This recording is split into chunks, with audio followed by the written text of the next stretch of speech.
What is up, everybody, and welcome on in.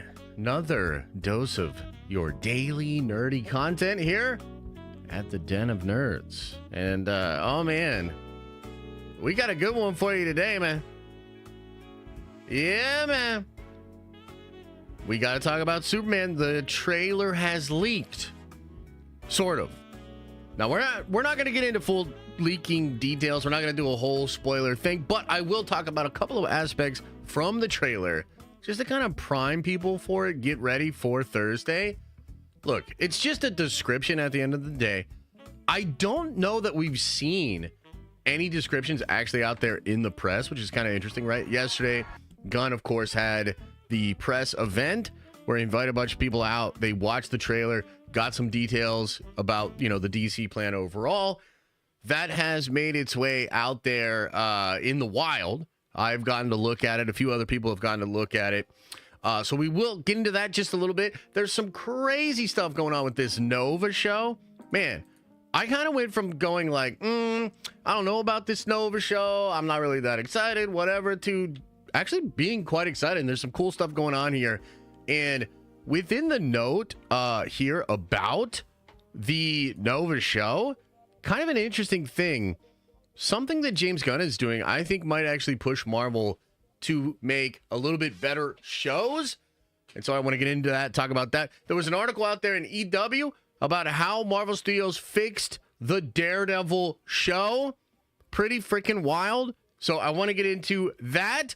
There's also the possibility of some Spider-Verse news coming out there in the press today, and I thought it would be kind of cool to talk about what the hell is going on with Jeff Snyder right now, because it's hilarious. And I mean, look, on the one hand, I'm like, I kind of feel bad for Jeff, and I hope that people go support Jeff. He has a great newsletter. But also, I kind of love that Jeff is beefing with the Hollywood trades, because that actually leads to a lot of info coming out. So we've got a packed show today. Unfortunately, probably going to be a shorter stream. I have a meeting scheduled in the afternoon, so we might have to keep this one tight. But plenty of stuff to go over, and I'm excited to get into it. I think it's going to be really cool. On that note, too, big old video dropping for you later today, and it may be about Spider-Man 4, and it may be super spoilery, and it may be crazy. And it may be that I just like clapping like this. I'm going to do it one more time. So you're going to want to check that shit out. I'm going to let you know right now. You're definitely going to want to check that shit out. Okay. Anyway. What is up, man? Never read my member chat yesterday, John? Oh, well, I'm sorry. Just put it into the chat right now. I'll read it, Matthew. What did it say? What did it say? What did you say in your message? And also, I better catch up on everybody else's stuff right now, or they're going to be mad at me too. Rossi, thank you for the rose. Javier Mendez, thanks for the 5 spot with the cheers, brother. Kyber Sith says, Josh, warming up them gum cheeks. I don't know. You mean Gun? I don't know what you're talking about there, bro. But we'll get into it, man. I got a whole thing I want to say about it. Look. You would think, right, like, given the opportunity, maybe some people would think I would go and spoil this thing and be very eager to spoil as much of it as is possible. But I don't even feel that. I feel kind of differently about it, but we'll get into it. We'll explain it. Zach, thank you for a gifted membership, brother. Appreciate that. Brandon says, all these shorter streams, we got a part-timer on our hands, ladies and gentlemen. Nerdvengers for life. Nah, bro. What are you even talking about? Like, we've gone to streaming from 3 days a week all the way to 5 days a week. I do 5 streams a week, and I do extra streams. Okay? Are they a little bit shorter than maybe they used to be when we only streamed 3 times a week? Yes. Is that still acceptable? And you guys have to accept it and love it and support me no matter what? Also, yes. Holy. Badunka Duncan, thank you for the gifted membership. And Bianca! Thank you for 5 gifted memberships. Very generous. I appreciate it, Bianca. Thank you. It's always good to see you, too. Always good to see you. How you guys doing, man? How you feeling out there? How was your Monday? Are you excited for this nerdy week? Oh, man, Thursday's going to be crazy, guys. So just as a little bit of show notes here, we will be live again tomorrow at 11. We'll do a Nerdvenger stream, last member stream of the year, tomorrow night. So we might, we'll talk a little Daredevil, but honestly, I just kind of want to have fun with y'all. Just kind of kick it tomorrow, okay? So tomorrow night at 7:30, the last member stream of the year. Come on by if you are a member. Who knows, maybe I'll say some stuff that I can't say in front of everybody with just the community. We'll see. Now, Thursday, let's talk about Thursday. Thursday, the Superman trailer drops at 9 a.m. Eastern time. Okay? So I'm going to turn around a reaction and breakdown video. I'm going to get that thing out there. I'm going to probably let that thing go for like an hour or so. So the first thing you will see on Thursday for me of the Superman trailer is going to be a video. That's going to go out on the regular channel. Then about an hour after that thing drops, I'm thinking right now at around noon, maybe around 1 p.m., I will be live and we will break down the Superman trailer together and we'll have a big conversation about it. So you'll get to see my first reaction to it. You'll get to see a breakdown. You'll get to see like a take as far as what do I think tonally? How do I think people are taking it? Then we'll go live and we'll have a discussion. One of the things I'm really interested to do, right, is like, so when the trailer comes out, I'm going to really be in my own little world. I want to do my clean reaction. I want to do my breakdown. I want to think about all the things I'm thinking about. I don't want to watch other people's stuff. I don't want to look at Twitter. I just want to do my thing. Then after that, I'm going to spend some time looking at what other people are saying, kind of assessing how the overall audience is feeling about the trailer. That will be a big portion of the discussion in the live stream. So I'm actually really excited. Like, I'm excited to see it. I'm excited to see how it hits me personally. And I want to sort of give my take, right? Then I am excited to see what the overall opinion is. Okay, so Thursday is going to be wild. VM says, don't forget the Diamond Lounge on the 27th of December. That's also a member stream. I suppose that is technically a member stream, yeah. Because you have to be an active member and you have to have been a member for 6 months. That's, hey, good point, VM. We'll do that on the 27th, so that's going to be cool. Gary Smith, welcome to the Nerdvengers. You are a Nerdvenger now, man. Appreciate the support. Welcome. Welcome. We'll see you tomorrow night, hopefully. Dr. Cool. Zach says, Josh is the GOAT. Congrats on the new baby. Appreciate you, brother. Dr. Cool says, it's about the girth of the streams, not the length. Nerdvengers for life. Okay. All right, then. Well, let's keep it girthy, then. Rossi says with a 5 spot, I was never knighted, Craven over Infinity War, and who's your favorite X-Men? Much love. Rossi! We're trying to keep it together over here, We're trying to do a nice produced show. It's a fucking family show, Rossi. So how dare you try to trigger me like that, man? Apache Helly says, I unmute and all I hear is, let's keep it girthy then. Amen. Amen. The baby came? No, baby's not here yet. It could be any day, though.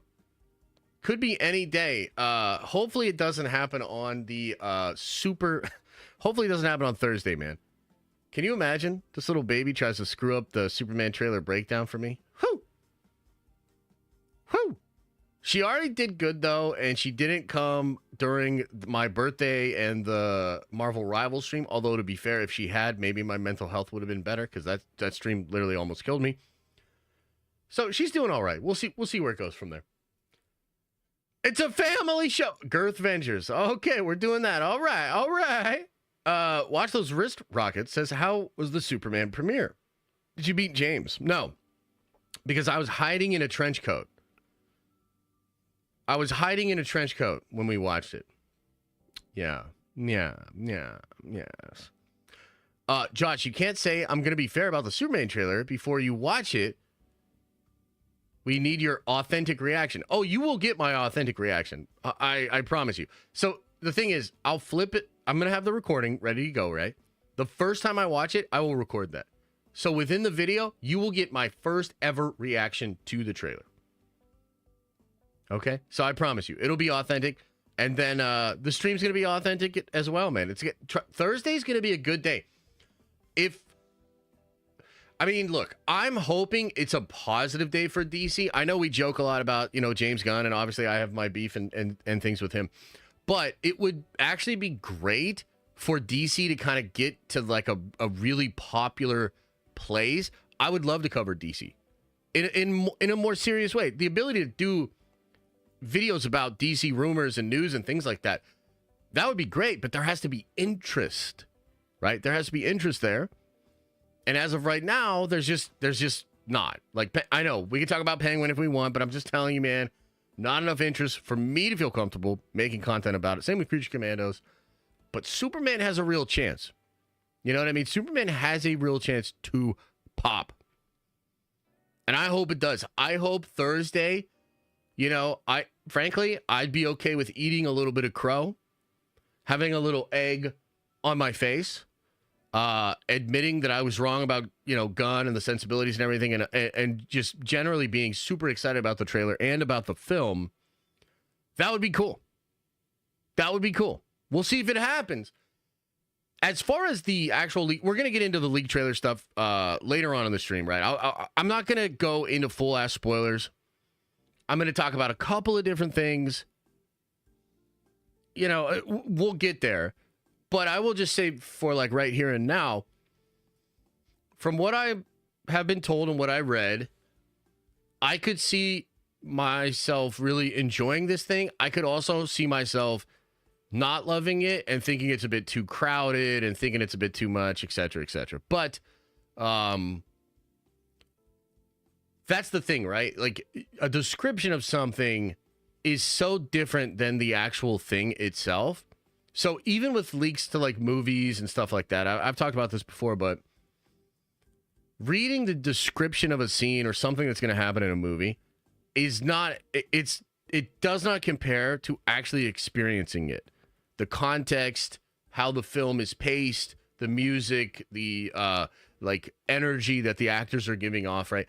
A leak can never replicate what is actually in there. So you might read a leak and you might say, well, I don't like that. I don't think I'm going to like that. And then you might watch the film and it might actually be really enjoyable, right? So you can't really judge it off of a leak, right? But we'll see. We'll see. I'm kind of like, I'm leaning in the direction of like, oh, I think I'm going to enjoy this. And I think a lot of you will enjoy it too. But there are a couple of things where I'm like, I don't know. We'll get into it. But Duncan says, will League of Super Pets be canon to the DCU? What the hell is the League of Super Pets? You mean just in general, the group? I don't know how to answer that. Benjamin says, Ayo, almost 20 months. Damn, dude, that's a lot of support. I appreciate it, man. I appreciate it. Steve McTee with a 2-spot says, could Feige drop a Fantastic Four teaser Friday like an OG? Oh, would I love that. Oh, would I love that, man. Oh, I would love it. I would love it, love it, love it, love it, love it, love it, love it. I'd eat that shit up. But I don't know. I really don't know. What do you guys think? That's kind of an interesting question. You think Feige's gonna be a little gangster about this shit, or you think he's gonna be chill? Rossi says, what are the chances you like Gunn's DCU more than Matt Reeves' Batman universe if you had to put money on it? In this scenario, they keep separated. I think I would like Gunn's universe a lot more because I think it already feels more comic booky to me. Matt Reeves' universe feels a lot like this desire a lot of filmmakers have to like, oh, well, we're making it a movie, so we should make it feel like it could be real. Like you could open up your door and see Batman fighting Penguin on the street. I don't even like that shit. I'm like, no, like go big, go bombastic, go fun. So this desire to like create the gritty, realistic superhero thing, I'm kind of over it. So I hope the Gunn stuff is really cool and exciting. Like one thing for sure, I'm excited to see the Green Lantern on Thursday. I'm excited to see Green Lantern, man. I love the Green Lanterns. So yeah, we'll see. Josh, dude, League of Super Pets was the animated movie with The Rock. Oh, really? Well, then I doubt. Yeah, sorry. I mean, I forgot about that thing, to be frank. It seems like a lot of fans did, because I don't think it did very well, huh? Johnny A says Gunn has a very girthy universe. At least that's what I heard. Jesus. I will say this. In all seriousness, you know, a point that Rob made yesterday is pretty good. DC does not have any of the licensing problems that Marvel currently does. So they don't have to fight to get the Spider-Man thing. They don't have to fight with Universal about Hulk rights. They didn't have to buy fucking Fox to get the Fantastic Four and the Mutants back, right? So, yeah, I think there's truth in that, and that does create opportunities. That's something that he has that Marvel does not. Yeah. We need the lanterns for sure. Oh yeah, I'm excited. Have you watched Creature Commandos yet? No, I'm not. I gotta be honest, I'm not really interested.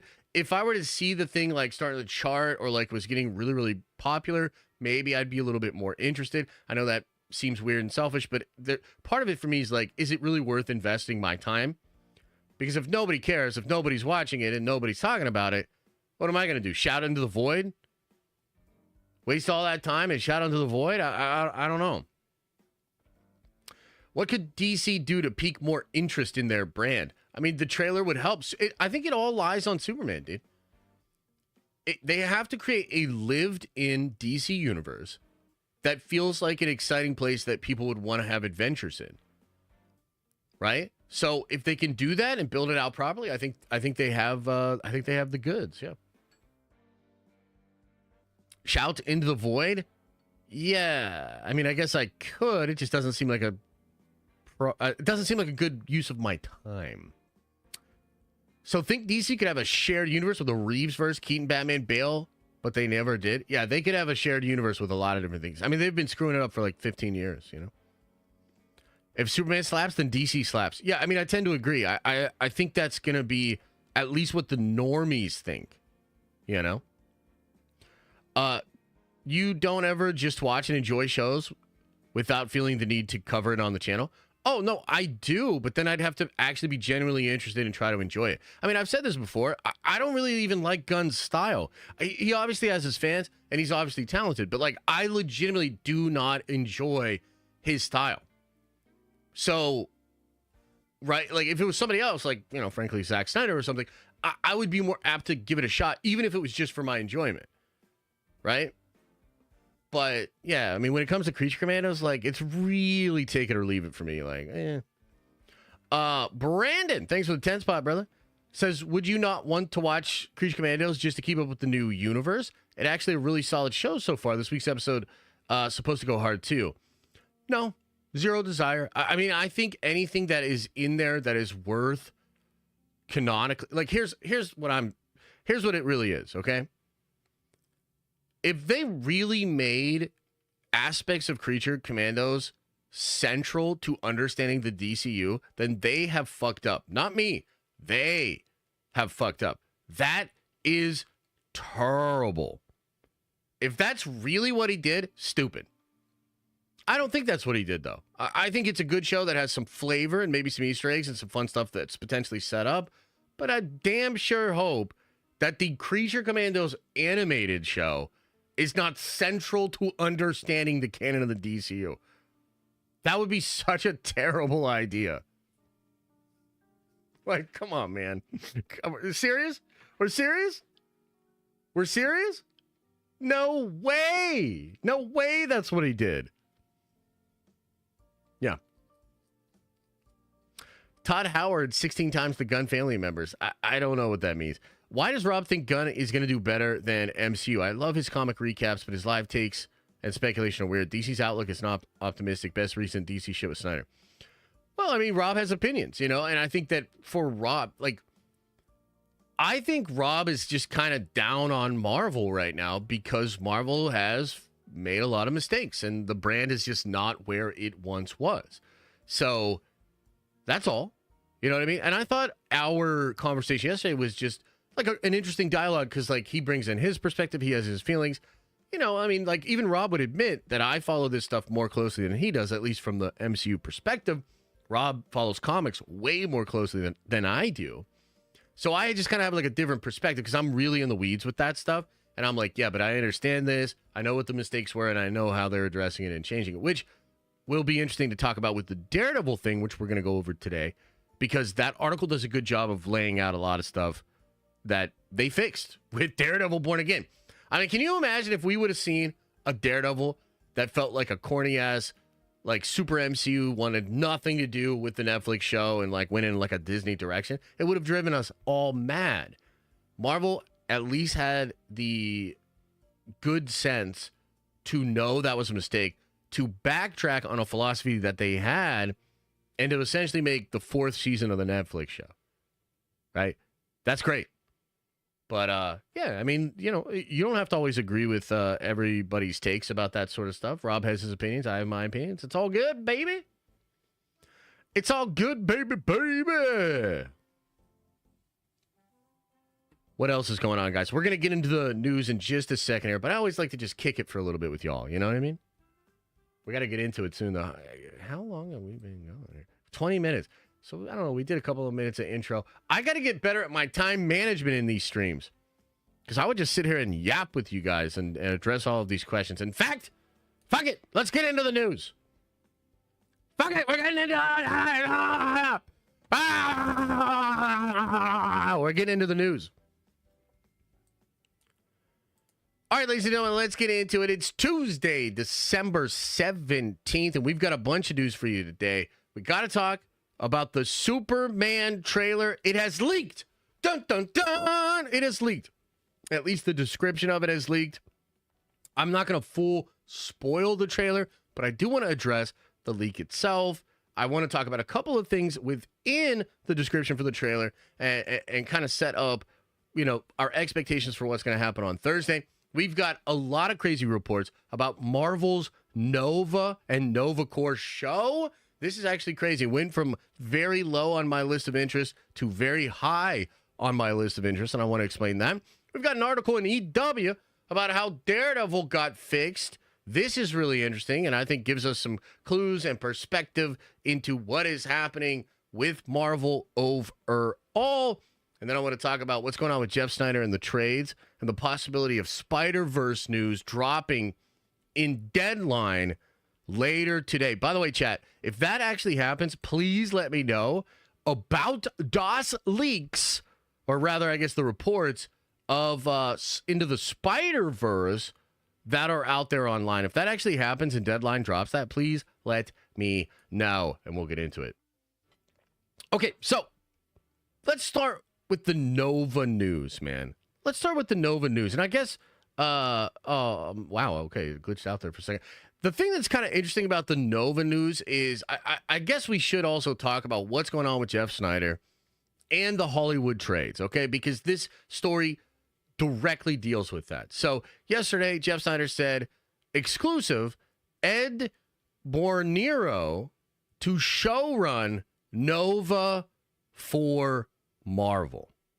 Now, almost immediately after this happened, and I don't even know the exact timeline here, but I would assume Jeff scooped this first at 3:21 p.m. And then, I believe it was Deadline, they put out an article and did not give Jeff credit. They acted like their scoop about this happening was an exclusive. So, just to sort of recant what has been going on with Jeff Snyder. Jeff Snyder, incredibly good sources, okay? Jeff Snyder, the only person that knew about Robert Downey Jr. as Dr. Doom. He had this about a week before it was announced at Comic-Con. He had sources tell him it wasn't exactly true, so he had to kind of report it as a rumor. And then it ends up getting confirmed the week later, and Jeff was pissed. Jeff was pissed. And if any of you guys have been watching the crash out from Jeff Snyder and, you know, his sort of beef with the trade articles, it would appear what's going on is Jeff is getting incredibly accurate information, and yet the sort of establishment apparatus of the Hollywood trades and the studios themselves, they continuously try to steal Jeff's scoop so that he doesn't even get credit for exclusives. They're sort of pushing him to the side, and this is pushing Jeff even further into breaking news, breaking leaks, rumors, and scoops and stuff like that. So this was, I guess, some people were reporting as an exclusive by Snyder and Deadline. As far as I'm concerned, Jeff Snyder had this first. The Hollywood trades are whack, and they're trying to kind of besmirch Jeff Snyder's name. Now, more to the point of the story, who is this Ed Bernero guy? Well, this guy's been in television for a long time. He was the showrunner for Criminal Minds for a long, long time. And that's kind of interesting.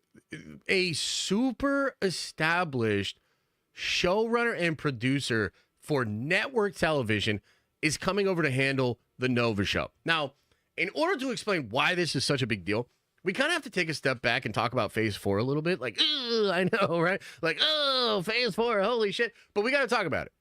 So, at the beginning of Phase 4, Bob Iger and Disney created this thing called Disney Plus. Maybe you guys have heard of it. It's a streaming platform. And along with this streaming platform, there was sort of a mandate from Disney to its different little studios, right? Like Pixar, Star Wars, Marvel Studios. And the mandate was create some streaming content to populate this Disney Plus streaming service. And so they did. Marvel Studios took it upon themselves to develop a whole shit ton of content. This is actually part of the Phase 4 problem. There was an amazing amount of content made. Frankly, way too much content was made. Okay? But it's not just the volume that was an issue for Marvel Studios. Marvel Studios had not really made television before this. They were a movie studio. Okay? And so when they came in to make these television shows, they had kind of an interesting strategy, which was bad. And the strategy was, we're not actually going to have showrunners. We're going to instead have lead writers. The lead writers would kind of act as showrunners, but then they would also get fired, and then changes would be made to the shows, which was essentially dictated by executive producers or producers.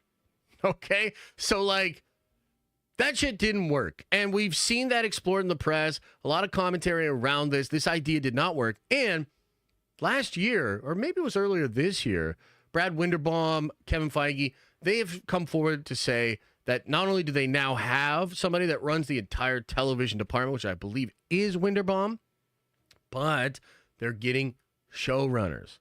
They have showrunners now, okay? And what this news from Jeff Snyder indicates is that they're not just going after showrunners, they're going after incredibly established industry veterans to go make some show content for them, which is so gratifying to me because it feels like this is a new direction. Man, I am not all that excited about Wonder Man.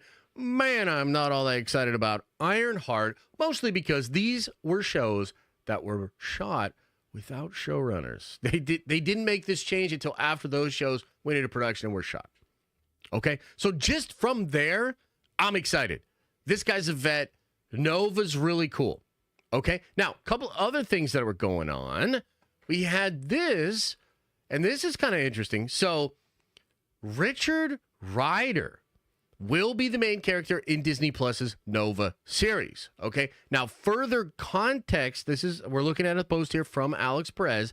He's giving context to what the Deadline article dropped, which again was trying to like besmirch Jeff and everything, right? Alex is saying it's going to be Richard Rider and his Nova Corps. Now, check this out. The Apocalyptic Horseman. This guy, who's like a newer scooper on the scene, but has a almost flawless record. This guy said, like a month ago, this was November 23rd when he said this, I heard it revolves around a young Richard Rider and a team of Novas, with Richard being in his 20s. I'm unsure if Sam will be in it.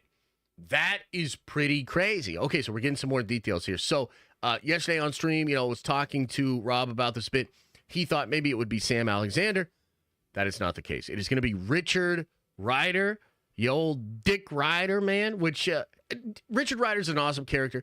Not as popular and well-known as like a Peter Parker, but Richard Rider is very similar to Peter Parker. He's almost like a more mature version of Peter Parker. People love Richard Rider, okay?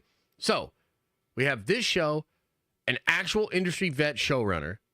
You've got Richard Rider in his 20s with a bunch of Novas. But that's not all, because we also got details that this show's villain is very likely to be Annihilus. Now, yesterday, Rob, when I was having a conversation with, sort of took issue with this because Annihilus is like one of the craziest, most powerful characters in Marvel.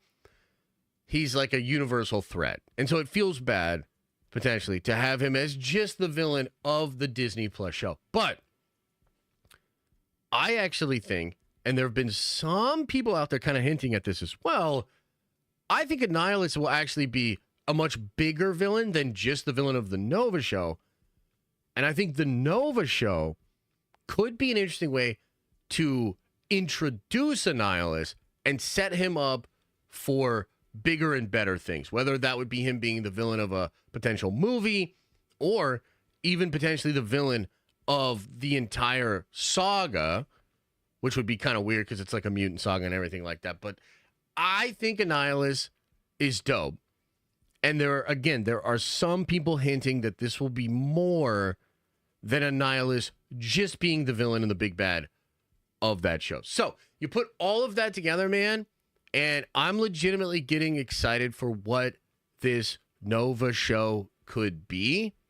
Maybe they will eventually introduce Sam Alexander in either the end of the show or potentially a second season, because the other thing that's interesting here is Marvel has talked about having a lot of interest in doing multiple seasons of shows. I frankly think this is partially because of the way that the Nielsen charting and the analytics work these days with streaming shows. So shows that have other seasons, they get to include prior seasons in the numbers for whenever a new season of a show comes out. So like when Stranger Things comes out, it does very well, partially because people go back and they binge all the other seasons. So it's like, it's very prevalent. A ton of people watching it, gets big numbers, that gets big press. That's good. That's successful. So it does seem like Marvel wants to potentially do multiple seasons, which could be a cool way to kind of circle around the Annihilus thing. Could be a cool way to potentially introduce your Sam Alexander later on. And just in general, I love the idea of the Nova Corps and Nova Prime, potentially being, Richard Rider. I actually really like that. And I think that is pretty damn cool. So potentially out of nowhere, something that was not really on my radar, I wasn't really excited about it. All of a sudden, feels like they might be cooking with gas over there when it comes to Nova. I will open this up to the chat, guys. You guys got any questions, comments, concerns when it comes to Nova and the news around this show? What do you think? Bill True, thank you for 6 months over on Twitch with Prime. I really appreciate it. Thank you. Thank you, thank you, thank you, thank you. Don't forget, there is Noel, King in Black, as a universal threat also. Yeah, that's true. I don't know how relevant that'll be to the Nova show.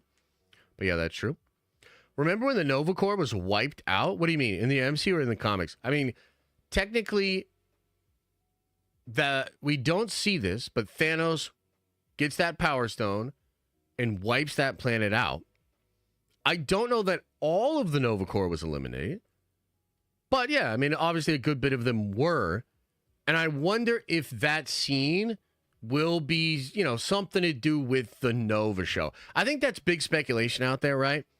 Like Thanos destroying Xandar. That's interesting. We've all wanted to see that. Is that potentially going to be connected to Dick Rider? Richard Rider? That's an interesting question. Good point. Need more info. Not too familiar with Nova, to be honest. Yeah, I totally understand that. I think a lot of more modern comic book fans or normies are not super into Nova. Like I said, I think Richard Rider's a really cool character. A little bit like a more mature version of Peter Parker. Just like has goodwill, has good heart, adventure seeking, a little bit of a rascal. I think you guys will really like Richard Rider. I see a deep dive on Nova in our future. Yeah, for sure. And I guess for me, the hope is that it's going to be highly produced and really, really good.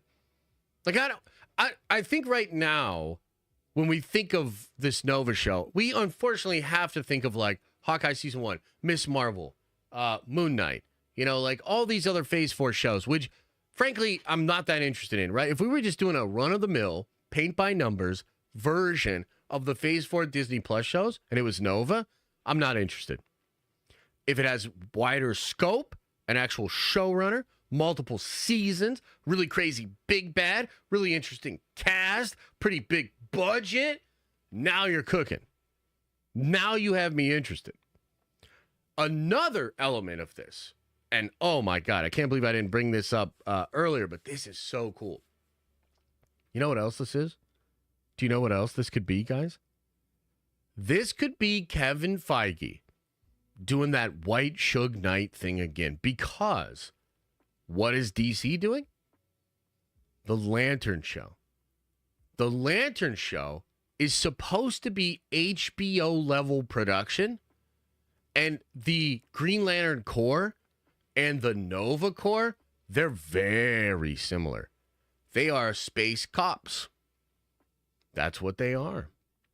And we also know that the HBO level production Lantern Show is terrestrial. It's earthbound. It's not going to go crazy in space. And frankly, although I'm still interested, and I actually think that could be cool for the story they're cooking up there, that's potentially because of budgetary reasons.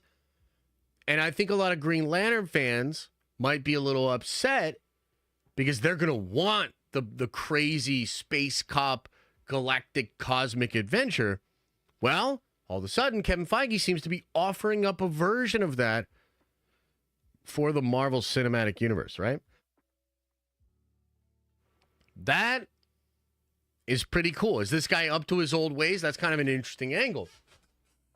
I was also thinking the fact that Gunn is doing the Lantern Show and bringing like really, really talented people in there and again, giving it a production and pre-production and really trying to set this thing up to be like elevated genre. That seems what it is to me. It's like elevated genre, right?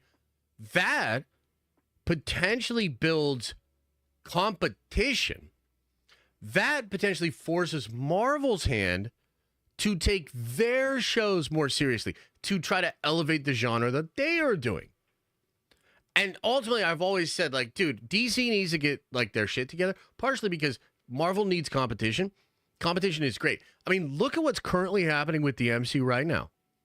And I think The Boys has legitimately changed how Kevin Feige is thinking about certain things. I think Deadpool and Wolverine being R has something to do with the success of The Boys. How? Because it's like, The Boys is really big. It's really hard R, and it's really big. Even something like the Invincible show might have kind of convinced them that that could be a little bit more viable. Competition in the marketplace is very healthy. It allows us, as the audience and fans, to have our voice and preference be heard through volume and sheer numbers. What we decide to dig into, what we decide to enjoy and platform and, you know, get excited about, that is a signal and a signal boost to these other studios. So overall, this Nova show, I really like what we're hearing. The context of this also being essentially Marvel's Green Lantern, that's kind of interesting. The context of Gunn doing high production, elevated television that's HBO level, that potentially pushing Marvel into that direction as well. Oh my God, I love it. I love it, guys. Very, very, very excited. Very excited for Nova and how that could end up, right? Hell yeah. Hell yeah. Also, random question. Any of y'all watch Criminal Minds? I don't really get down with Criminal Minds. It's not really my thing, but it would be interesting if anybody in the community maybe did. It's going to be Dick Ryder. Hell yeah, it's going to be Dick Ryder. I can't wait to watch Dick Ryder ride stuff. Hell yeah. Hell yeah. All right, good stuff, man. Good stuff. Let's get into some Daredevil stuff. That's next up on the list. Is some Daredevil stuff. Perhaps you guys have seen Entertainment Weekly is doing a big spread on the Daredevil show this week. So let's take a look at this article they dropped yesterday. Pretty cool stuff. How Charlie Cox and Vincent D'Onofrio got Daredevil Born Again back on track. Plus, showrunner Dario Scardapane explains how the two stars crafted that unexpected moment of levity from the preview footage. Charlie Cox has unfinished business in Hell's Kitchen. 6 years ago, the actor had just wrapped up his third season of playing Marvel's blind superhero Daredevil, and he was getting ready for the fourth when he took some unexpected bad news. Season 3 had been well received, and they had already gone to work on Season 4. They'd pitched me a really cool arc for the season, Cox tells Entertainment Weekly. My understanding was that they were really heavy into breaking that season in the writer's room, and then just overnight, it went away. As the years passed, Cox became sure that he would never get the chance to don the red suit again. But then came a 2020 call from Kevin Feige. Cox had rarely interacted with the MCU's chief architect before, since Daredevil and its adjacent shows had been made part of the short-lived partnership with Netflix, overseen by former Marvel television head Jeff Loeb. But now, Feige wanted to incorporate Cox's Matt Murdock's and his nemesis Kingpin, a.k.a. Vincent D'Onofrio, into the proper MCU. First, with small cameos in Spider-Man No Way Home and She-Hulk, and then D'Onofrio was sure that their own TV revival was on the horizon, and Cox called him crazy. But now the two are suiting up once again for the next year's Daredevil Born Again. Kingpin is having the last laugh. I never thought it would be a TV show again. I just assumed that we'd done that. So maybe it would be something else, Cox says. So I was shocked when they told me in 2022 that we were going to do a show, but I was also thrilled. It's such a great medium for this character. There is so much story left to tell. So the more time we have to do that, the better. I tend to agree. I think Daredevil is perfect for the television format. To be clear, when Daredevil Born Again premieres on Disney Plus this coming March, it won't just be a rehash of the original plans for Season 4, which resolved more around the show's connection to the Defenders, which so far has not been resurrected alongside it. Time has passed, and the creative personnel has changed as well. In fact, showrunner Dario Scardapane wasn't even brought in until after last year's Hollywood strikes in order to retool and revamp after it had gotten off track. Now, we'll stop for a second. This is relevant. Vince. I'm about the bus. This is relevant to what we were talking about before, right? Marvel was thinking they could do this without showrunners. It's not that he was brought in as the showrunner after this. It's that they didn't even have a showrunner. Okay? They didn't even have a goddamn showrunner. So remember, there's that Tatiana Maslany article about the creative overhaul. They go home Roger, everybody, they fire all the writers. They only use like one episode out of whatever they had shot. And this is when Scardapane is brought in. Now, I believe he was the showrunner on the Punisher shows over on Netflix. But I just wanted to stop there for a second because what we were talking about with the Nova show, that's relevant to this.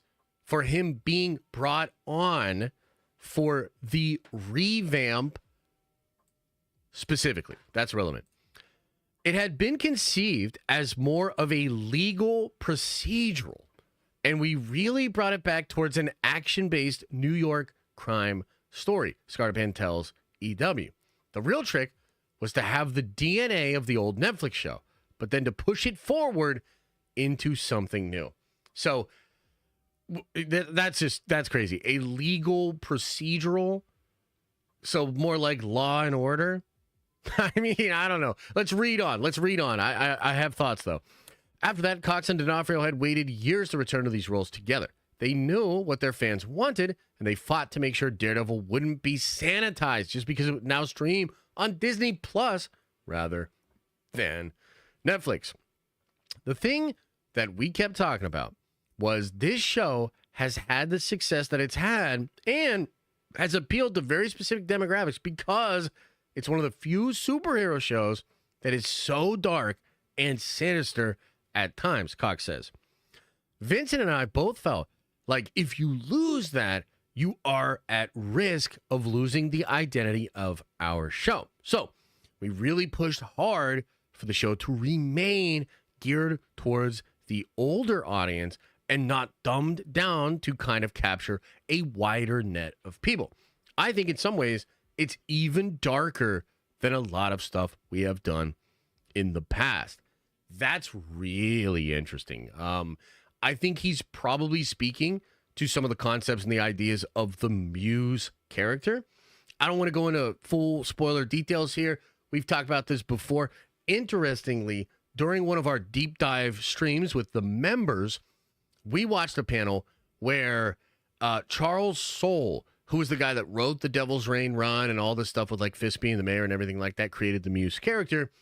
He kind of hints at talking about this stuff with Marvel Studios, being consultant and helping to craft how that character would arrive in live action. Muse is maybe one of the most twisted and dark characters we have ever seen in Marvel. Fascinated to see what that looks like in the Daredevil show. Let me just say this. There will be blood. In fact, Cox says that Daredevil Born Again gets so intense that there was some debate over what footage might be tame enough to include in the sizzle reel teaser of Marvel's 2025 output. The end result was a snippet of Murdock and Fisk sharing a laugh in a diner in its own way that was more shocking than even the most violent fight scene. Yeah, I agree. According to Scartapan, that moment came purely from Cox and D'Onofrio. Not just the storied relationship between the characters, but also their own real-life history as stewards of this franchise. I am so ridiculously proud of that moment where they share a chuckle, the showrunner says. It was not in the original scene. They came in, sat down, and were talking about it, and one of them was like, there needs to be a moment of levity. But we realized it had to be messed up levity. We built that moment through rehearsal and improv. It was a round robin, and it became the center of that scene. That was them. How these two grind against each other is 100% the engine of that story. No Diddy. We're doing a couple of really different things this season that have not been done even in 40 years of comics.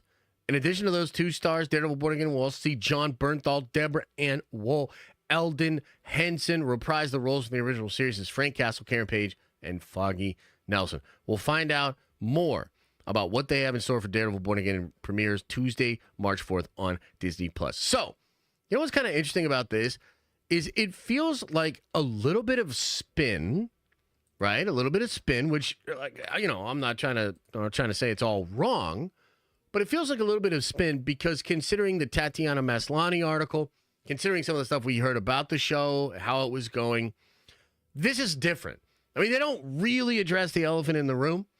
And the elephant in the room is that somehow, some way, Kevin Feige and Marvel Studios thought it was a good idea to take these iconic actors in these iconic roles and do something completely different than what had worked before. Now, again, credit where credit is due. Kevin and company took a look at that show. They watched the dailies. They watched some of the episodes cut together, and they said, this is fucking trash. This is so bad. We have to fire everybody that's currently working on this show and remake it completely. And I think, like, to be honest with you, I think that's maybe one of the best decisions Marvel Studios has ever made. Period. And I think we will see the fruit of that decision bared next year and also in the years after. Because the reports are that the second season of Daredevil Born Again will start shooting next year as well. Possibly be ready for 2025.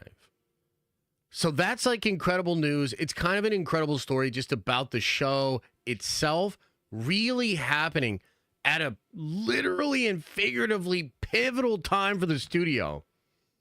And I think it's great. Now, this article kind of talks about how Charlie Cox and Vincent D'Onofrio were important shepherds of what that change should look like. This new showrunner, who again was the showrunner on the Punisher show, coming in and realizing what that thing should be like. Big collaborative effort.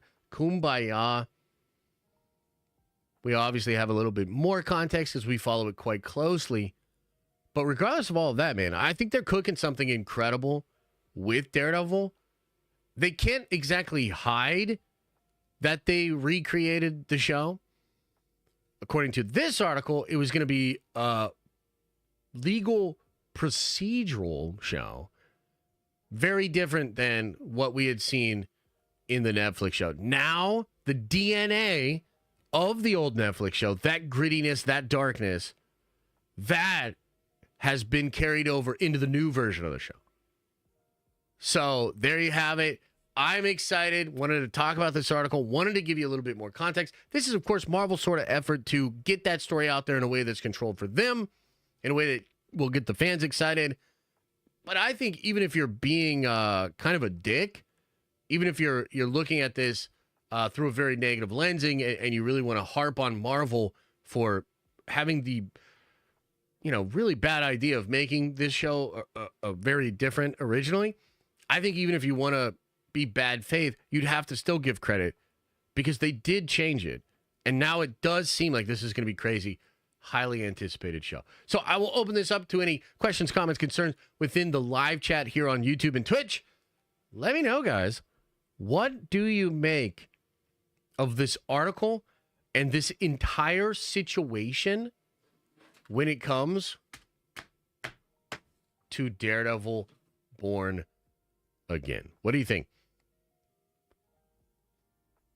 Born Again, Return of the King. Amen. That's probably what they should call it. That's probably what they should call it. I'm very excited for this show, says D-Stone. Me too, man. Me too. What DD needs is a good Dick Rider. Oh, geez. Oh, geez. Here we go. Oh, geez. Hell yeah. Hyped. Amen. Matthew says, I'm hopeful, but I'm the waiting and see camp right now. Credit where credit is due, but also blame where blame is due. Daredevil never should have been in She-Hulk like that. He was great in No Way Home, even in Echo. Kingpin should not have been in Hawkeye like that, just my opinion. Yeah, I think tonally, I think what you saw with that, and that's a great comment, Matthew. I appreciate that. Great comment. Because I think the Kingpin we see in Hawkeye, especially in that last episode, and the Daredevil we see in She-Hulk, I do think there are shades of like, this is the MCU version of that. And actually not great, you know? The Kingpin shit, I still don't totally understand. I thought it was whack. However, in Echo, to your point as well, they're both much better. Dude, Daredevil and Echo came in like a force of nature. That shit was badass. Like, that was very cool. Kingpin and Echo, also great. Now, the last episode's trash, not necessarily Kingpin's fault. I don't even know what the hell was going on there. I try to erase that finale from my mind. Holy shit, Echo's finale is absolutely trash. But the rest of the show was pretty good. The conversations he was having with her when he goes to dinner, all that sort of stuff, that's good. So you can almost see, even between the different appearances, like within Hawkeye, within She-Hulk, and then within Echo, you can almost see like people pulling on this thing, trying to make it one thing, trying to make it another thing, you know, et cetera, et cetera. So I think it's a fair point. I think that's interesting. Now, I really comes down to the show. And I mean, if we're talking about being fair here, Matthew, let's be really fair. The trailers, everything we've seen for Daredevil, peak. It's fucking peak, dude. It gives me chills, man. So whatever they did, whatever they cooked up from what we have seen so far, whew, they cooked. They absolutely cooked. So I'm excited. We're going to do a lot of coverage of the Daredevil show. I'm frankly more excited for Daredevil than I am for Brave New World. You know, there's some positive things coming out about Brave New World, but really we're talking about like 9+ weeks of content with Daredevil. And just being able to like be in that world and share that experience with you guys. And also hopefully getting back to a place where the Disney Plus content for Marvel does not feel like homework, but actually genuinely exciting and enjoyable week to week. Having week to week conversations. Like, you guys remember when we used to cover that stuff week to week and we were actually really into it? And then it just fell off and fell off and fell off. Like, man, we need this show to show us the light. We need this show to show us that even though we might have to stomach fucking Ironheart, we might have to stomach Wonder Man, there's at least a bright future for the shows that they're going to develop with showrunners, from the shows that they will develop from this new culture of Marvel Studios, a better culture. So it's massive. This is a massive deal. I'm very excited. How do you feel about What If next week? I mean, I'm going to watch it. I'm kind of over What If. I'm going to be real. But I'm going to give it a chance. I thought What If Season 2 was very bad. What If Season 1 was cool. There's some hit or miss episodes. The ending was very strong. I thought What If Season 2 was horrible. Horrible. So it's hard for me to get excited for Season 3. But I'm going to give it a shot. I'll give it a shot. We'll see what happens. They need to inject some adrenaline into the MCU like John Travolta did to Uma Thurman in Pulp Fiction. You're not wrong. You're not wrong, brother. Ironheart will kill Doom. Oh, my God. Well, that would kill the MCU for me. Get that out of my face. Get that out of my face. Okay. Should we talk a little bit about Superman? And the trailer for Superman? Chat? What do you think? So yesterday at about 2 p.m. Eastern Standard Time,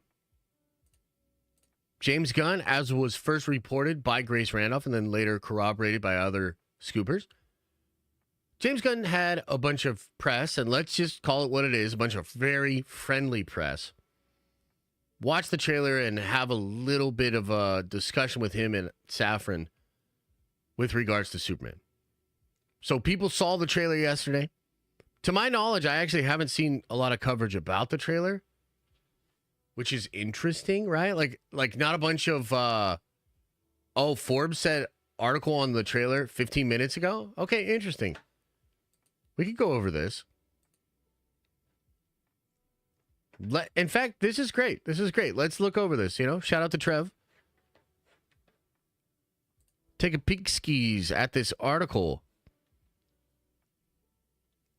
with Forbes talking about Superman. And then hopefully if they talk about some stuff, maybe I can talk about it. Says here, new Superman trailer hopes to inspire audiences to look up once more. You'll believe DC Studios can fly if co-CEO James Gunn has anything to say about it. Writer-director Gunn's first new Superman trailer takes flight Thursday morning with hopes of inspiring audiences to once more look up to DC's iconic superhero. Interest is rising among fans, Hollywood, and entertainment press, if not yet among the public at large, in Gunn's rebooted Superman, but will it be enough? While I have every confidence in Gunn's filmmaking abilities and his eye for what makes these characters popular and click with a broad mainstream audience, I don't have equal confidence in audiences' appetite for more DC movies after only 2 years since the final DC film in a decade-long failed DCEU. Interesting point. There are advantages and disadvantages on the road to DC's box office redemption, each with potential to have its own impact on Superman's box office future and thus the future of DC Studios. It says here, DCEU Superman barely got off the ground. When it started, the Man of Steel movie was meant to launch a new Superman franchise capable of maintaining DC's box office position in the aftermath of Christopher Nolan's massively successful The Dark Knight franchise.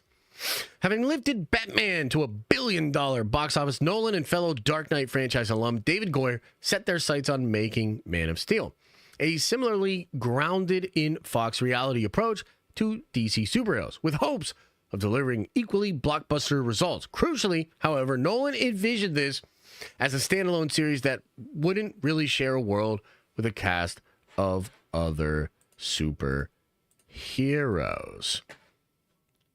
Production wasn't even finished, however, when the executive at Warner Brothers changed their mind and decided they couldn't pass up the type of money Marvel Studios was minting with 2012's $1.5 billion hit The Avengers. Plans shifted quickly towards using Man of Steel to launch a DC shared cinematic universe, probably contributing to Nolan's fast-fading interest in continuing as the grandfather over the series. After Man of Steel, $670 million box office run in 2013, which is $970 million in inflation-adjusted dollars, but still a couple of $100 million below studio expectations. Warner, who'd presumed they would have to, or they could skip ahead of laying a foundation straight to $1 billion by writing Nolan's The Dark Knight trilogy name-dropping, accelerated plans to produce a Justice League film and get Batman into the mix, while Superman lost the status of the focus of the studio plans and attention. Man of Steel was followed by Batman v Superman, with Superman getting second billing in the title and being killed off at the end of the story, in which the world turns against him and Batman kicks his butt. Just as he's arrived in our midst, the controversial Henry Cavill Superman was gone. I specifically remember this moment in fandom because there were reports of Man of Steel 2 and the plans for that. And then all of a sudden you start hearing like, oh, Batman's going to be involved. Oh, all of a sudden it's Batman v Superman. So like this was just Warner Brothers scrambling. They looked at what happened with Avengers and they were like, yeah, sure, the Dark Knight trilogy was successful, but it took about 10 years for that whole trilogy because there was a 3-year break, a 3-year break, and a 4-year break. And even if they all made $1 billion, that's just not what Marvel's doing. Marvel all of a sudden looked like it was going to be taking off like crazy, way more money. And so I remember specifically when this happened, right? And when they changed that, right? But the story around was much deeper, more complicated, and longer than studio leadership wanted to release. So filmmaker Zack Snyder, who'd taken over as visionary leader of the DCEU, was forced to gut much of the film's central motivations for Batman and Superman's animosity towards one another, and removing most of Superman's emotional and heroic arcs in the process. This is the big difference between the theatrical run of BVS and the director's cut. The director's cut is much, much better. The theatrical cut of Batman v Superman suffered as a result, and its $874 million blockbuster box office was still much lower than the studio hoped and expected, and lower than the bottom level outcome, about $900 million or a bit higher, they would have accepted to allow Snyder's plans to proceed mostly unmolested. So, having jettisoned plans for a solo Superman series, they were now jettisoning another creative vision built around Superman based, once more, on execs' know best thinking. Superman, already pushed aside in the follow-up to his franchise launch, was further ostracized by his studio, convinced nobody wanted more Superman. Do you remember this? Do you remember the years of rumors that we were going to get cameos of Superman? Remember Henry Cavill had that weird video where he had the Superman toy basically saying that he was still Superman. They put a cameo of Man of Steel's suit and the Superman in the end of Shazam, but no Henry Cavill. These all happened. I remember it all. Warner Brothers was being goobly glob, right? I won't rehash the whole dirty affair again, as I've covered it in such detail across so many articles over the years. You can find the whole body of reports easier with a search engine than me trying to dive into it all again. Suffice it to say, Snyder's and screenwriters Chris Terrio's epic and ambitious vision for Superman, Batman, and the Justice League built around Superman wound up stuck between competing priorities and studio demands. Not to mention conflicting preferences and plans among the creative leadership overseeing the project. If you are a Snyder fan and you understood what happened, you know what that was. The heartbreaking loss of Zack and Deborah Snyder's daughter, Autumn, in 2015 resulted in the reworking of Justice League by Joss Whedon that turned the project into a Batman-centric story, and the film's 2017 $661 million box office disappointment resulted in yet another rethinking and further studio meddling to try to save the DCU at the same leadership that already failed at fixing it last time. This is when they bring in James Wan, and James Wan was supposed to be running everything. I remember all of this stuff, man. We covered all this stuff. Whatever else can be said, Cavill's Superman felt grounded by Warner Brothers and was never fully brought on board after Man of Steel. This hurt the DCEU's chances of endearing Superman to audiences. I agree. But it also makes it easier for audiences to move past the DCEU's Superman, since his only screen appearance in the past 7 years was a 2022 post-credit cameo in the little scene Black Adam. I totally disagree with this point because the Snyder Cut itself was epic. Cavill was incredible in that. And then getting Cavill back in Black Adam was legitimately very smart of The Rock. And if you look at the gross of Black Adam compared to like all the other DCEU stuff that came out after it, brother, it was actually fairly successful by comparison. Okay? But let's just keep on moving on. Superman suffers as Sony sinks. Meanwhile, Sony was doing its part to simultaneously turn Spider-Man into a near $2 billion live-action juggernaut and a $1 billion animated franchise, earning Oscar nominations while also savaging the reputation and quality efforts of the genre with its struggling and mercifully shelved Sony's Spider-Man universe. Kraven the Hunter, abominable $26 million global debut last week, where a mere $11 million domestic provided a less than memorable end to the SSU, as Sony was already promising to stay focused on the primary Spider-Man solo films in live action and animation from now on. At least for now. We'll see how long that lasts. I agree. So, I've argued before, while the DCEU did the vast majority of the damage to DC's reputation and brand, I suspect Sony's consistent release of these SSU also ran films in their restrained failure to deliver on their premises contributed to audiences growing weary of comic book films overall and hurt the genre's reputation overall. Holy cow. I literally made this point yesterday. You can go watch the clip on the Clips channel. You can watch the whole show from yesterday. I made this point yesterday because there are rumors that Sony's considering selling this shit back to Marvel, the Spider-Man license. And I said, maybe the only real reason that Marvel would want to buy it is so that Sony stops ruining comic book movies. They are adding to the fatigue, man. So Sony and Kraven catch some strays in this article. That this coincided so much with the COVID pandemic, particularly the DCEU losing its opportunity to regain some theatrical box office prestige after Aquaman's post-Justice League billion-dollar performance, suggested audiences hadn't quite fully given up on the DC shared universe yet. Alas, the opportunity was not squandered, but was significantly hamstrung by the fact that Wonder Woman 1984, The Suicide Squad, and even potentially Zack Snyder's Justice League, which could have easily been split into two parts and released on Memorial Day and Christmas, weren't able to get normal full theatrical releases that could have otherwise been hits based off the franchise popularity, great marketing, and being actually great films. Fair. And that meant any hope of the DCEU Superman getting any love was lost. Despite the potential and opportunities to restore Man of Steel's public image, still, at least Cavill's Superman got to appear in a completed DC universe and had his own limited and fulfilled in general, with 5 film appearances if we count the 2 versions of Justice League separately. Interesting.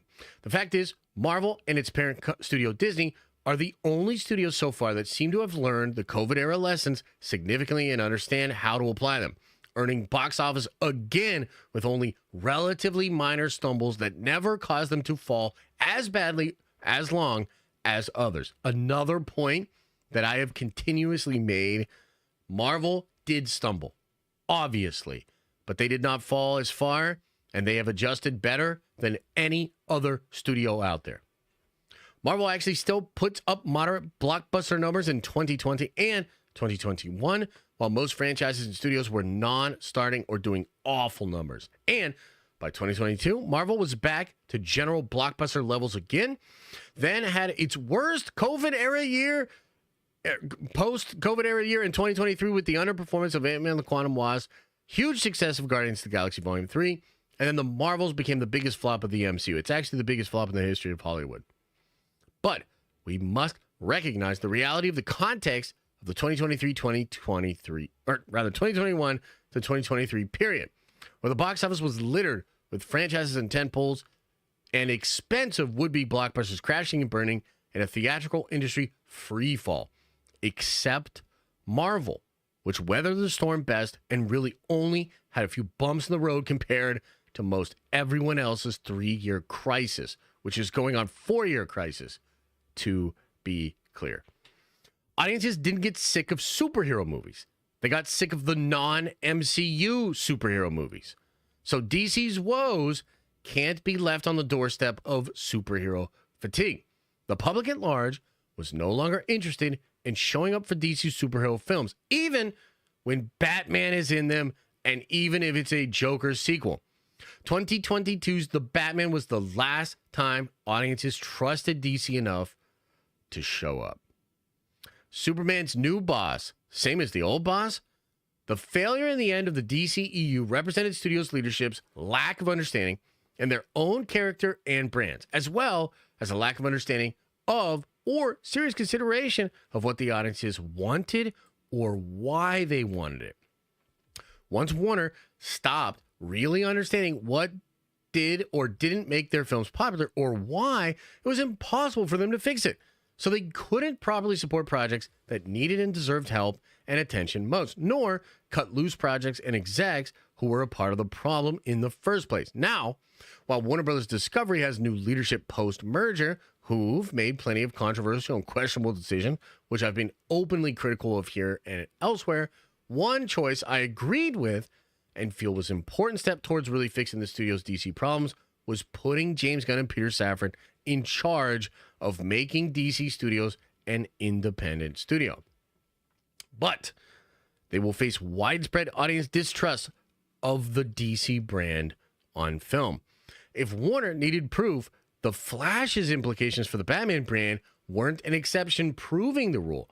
This October's disastrous 206 global gross for eagerly awaited Joker foiled due sequels 2019 $1 billion Oscar-winning Joker.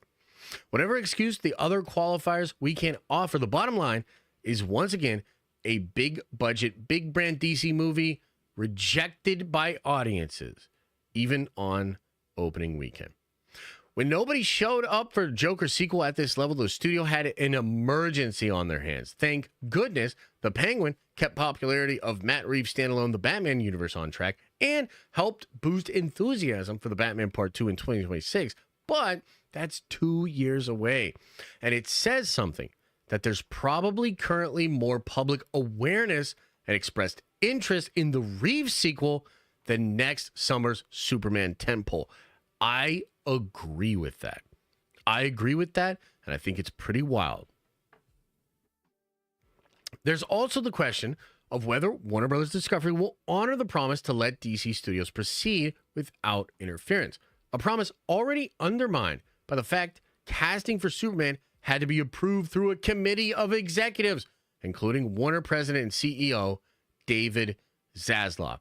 If the studio couldn't resist meddling and driving Nolan away from the DC properties, and after a decade of watching the DCEU decline, it's hard to have faith Gunn and Safran will retain creative control and planning under the latest revolving door leadership if Superman doesn't hit the desired results. Another factor is Creature Commandos, a good new animated series that launches the DCEU with first official property on Max, formerly and better named HBO Max. The show has particularly good action editing and animation. It appeals to fans like me who love this stuff in general, who love Gunn's storytelling, and who appreciate animation for any kind of story and audience. The problem is, so far, there aren't many signs Creature Commandos is getting a sort of larger viewership it needs in order to send a clear signal that the DCU is off to a strong start. I've mentioned this before, but you guys just said I was a hater, so maybe you'll listen to the Forbes article guy. Part of that could be the adult R-rated content, which I'd argue is a questionable choice for the very first project to kick off a brand new DCU. And I'm going to get on my soapbox again to say adult fans need to get over the obsession with wanting R-rated superheroes all of the time. Comics managed to tell these stories the vast majority of the time without needing R-rated levels of profanity, gore, nudity, and other things treated as grown-up when it's more akin to the preference and behaviors of teenage fans who merely falsely associate such things and behaviors with acting grown up. I don't need my comic book adaptations to overcompensate. I'm not embarrassed or ashamed of liking comic book material, nor do I feel it needs an R rating to sell serious stories enjoyable by all ages of fans. Yet, sometimes R-rated stories happen in comics, and sometimes that's the best approach. But there's a growing drumbeat from fans and execs for more adult-oriented superhero content. And I feel it's gotten way out of hand to the point it's becoming repetitive and derivative. Again, this stuff can be good or great, but it still also becomes exclusionary of other fans the more it leans into those things. Creature Commandos could have easily been PG-13 and not missed a beat. Because if you're launching a new DCU and trying to get everyone on board, I think getting fans of all ages matters on the front end. Because what I fear happening is mainstream viewers who rarely pay much attention to this stuff the way fans and press do are getting to see these efforts towards the more edgy R-rated DC superheroes and think it's more of the same thing we saw from the DCEU. Crazy, because this was actually legitimately something many people brought up. Now, granted, a lot of Snyder fans brought this up specifically because many people that don't like Snyder and didn't think he was good for DC, one of the reasons they believe that is because they thought Zack's hard R approach, or I guess just more gritty, dark, and grounded approach, was not actually what DC needed. DC needed to be more full of heart and not actually that crazy level of violence. And a lot of people brought this shit up, man. A lot of people brought this shit up. They were like, look at this stuff in Creature Commandos. It feels exactly like Snyder, right? So again, this author here is bringing this up, and I think it's totally fair. And it doesn't help so much of the DCEU's final few years featured several characters of lower audience awareness or baked-in interest to launch a franchise, right when the DCEU was on a downward trajectory already. So a Creature Commandos show doesn't do much to change that impression. However, good it is, and whatever other qualifiers I can keep adding to make my point without being rejected out of hand for not appreciating it, regardless of whether it works from a business sense or not. Which brings us back to The Penguin, which dominated streaming viewership for 2 months and ramped up interest in the Batman Part 2. I don't know if I would say dominated, maybe from the perspective of just Max, which like nobody watches, sure, but it didn't dominate shit. Warner and DC Studios would be insane to do anything to harm or stifle Matt Reeves' plans and projects, since at the moment, these are the only DC films and shows doing the sort of business and getting the sort of rave reviews and audience scores the studio desperately needs for the rest of their superhero projects. That is a fair point. With a blockbuster Batman franchise out there doing exactly what made Batman a billion-dollar cash cow in the first place, and with proven success plans for spin-offs to build a larger world of characters in films and series, it begs the question whether the DCU's own plans and shared universe can live up to the reputation and revenue of Reeves' so-called The Batman Epic Crime Saga. It certainly makes me wonder how the DCU version of Batman will fare by comparison. Launching the DCU with an animated R-rated streaming series that feels similar to what we've already seen from DC animation films for years so soon after the DCEU's failed ending is a surprising move. It's a bad move because Gunn is bad at this. So, is kicking off the new plans with a plan that once again starts with a Superman movie, positioning a world full of heroes who are too violent, who kill, a world that distrusts Superman, and even apparently arrests him at one point, while Superman wants to inspire the world and other heroes to be better and work together and inspire people? That sure sounds an awful lot like exactly how the DCEU started in the first place, including the attempt to jump ahead to its pre-existing universe without doing the setup. Again, moreover, this Superman also feels a lot like a tonal reset for what could have otherwise been a sequel to Man of Steel. Need I also mention the resemblance between David Corenswet and Henry Cavill? I love this shit. They're finally calling Gunn out. All it took was years and then finally seeing the trailer to actually call him out on all the shit that I've been calling him out for years. Let's keep reading. This is the best article I've ever read. Need I also mention the resemblance between David Corenswet and Henry Cavill? Will this give audiences the impression it is more of the same DCEU? And can trailers and interviews saying, it's new, trust us, convince audiences? Adding to the problem of convincing viewers to trust and turn out its competition next summer, Superman opens July 11th. Just over a week after Jurassic World Rebirth and 1 week before the Smurfs movie. Then 2 weeks later, major competition from Fantastic Four First Steps on July 25th. There are also several notable releases earlier and after Superman bows that will also vie for some of the target demographics, adding to the challenge. The icing on the I'm not sure how this will pan out cake is the fact that Gunn's made it clear that the new DCU will actually make use of some of the past projects from the DCEU to varying extents. His own, the Suicide Squad film, and Peacemaker series, for example, are being treated essentially carryover backstory that will ignore certain direct ties to the DCEU, but otherwise will include some casting and backstory continuation from the DCEU. It feels like a big risk to take when you also need viewers to perceive your projects as fresh start, unburdened by the previous decade of increasingly unpopular films and plans. Superman's future, the bottom line. None of this is to comment on the qualitative value of the DCU and what Gunn's doing so far. My personal preference and impressions are that I'm going to like this DCU a lot, and it has potential to perform at Marvel levels. But the potential to do so is different from the odds of doing so. And that's going to be determined by average folks around the world who aren't plugged into the nuances and details of the past and present studio planning and continuity. It'll be people walking up to the ticket desk at a multiplex asking, what should we see tonight? And it's up to DC Studios to give those audiences a reason to believe and trust in their movies one more time. Superman hasn't been box office bulletproof in a long time.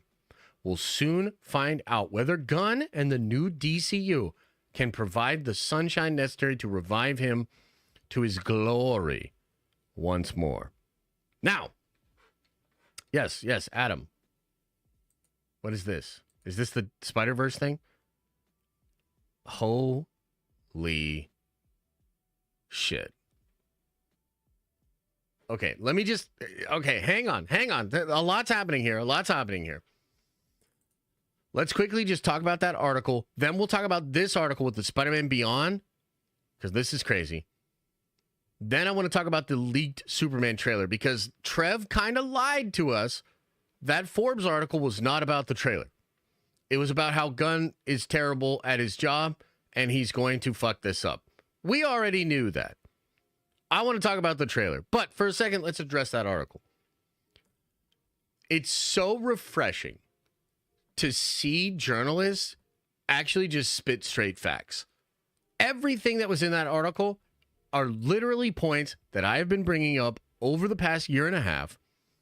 And Gunn, even though he is a talented filmmaker, I don't know that he really understands the landscape, and I don't know that he actually has the business sense to run this studio. I think he's made a lot of mistakes already. Can the quality of Superman overcome these mistakes? It is possible. But as the Forbes article points out, the odds are stacked against him. And frankly, Gunn is not that guy. So they need to hopefully bring in other people to try to correct some of these mistakes, because I think what they've brought up is totally fair and true. And from a normie perspective, I just don't know that you're going to win a bunch of people back to the DCU. And I also just got to say, too, like, obviously, like, I have my own, situation with Gunn. A lot of people have their situation with Gunn. But frankly, he did not do himself any favors by trying to get antagonistic with fans, journalists, and scoopers. That's what you call a really stupid idea. You actually need as much goodwill from fans as possible. You actually need as much goodwill from journalists as possible. I just really think this guy is fucking this up. Now, that doesn't mean he screwed up the movie, though. Superman, the movie, could actually be great. And we're going to talk about Superman, the trailer, and the description, and the leaks. We'll talk about that in a second. But let's now go to breaking news. Jeff Snyder was right once again, which, by the way, too, I'm just going to put this out there because I can't fucking help myself. Brie Larson was a problem on the set of Captain Marvel. Brie Larson had a beef with Teyonah Pierce on the set of Captain Marvel.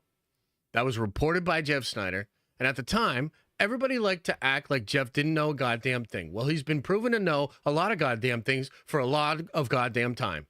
So I just want to put that little feather in your cap.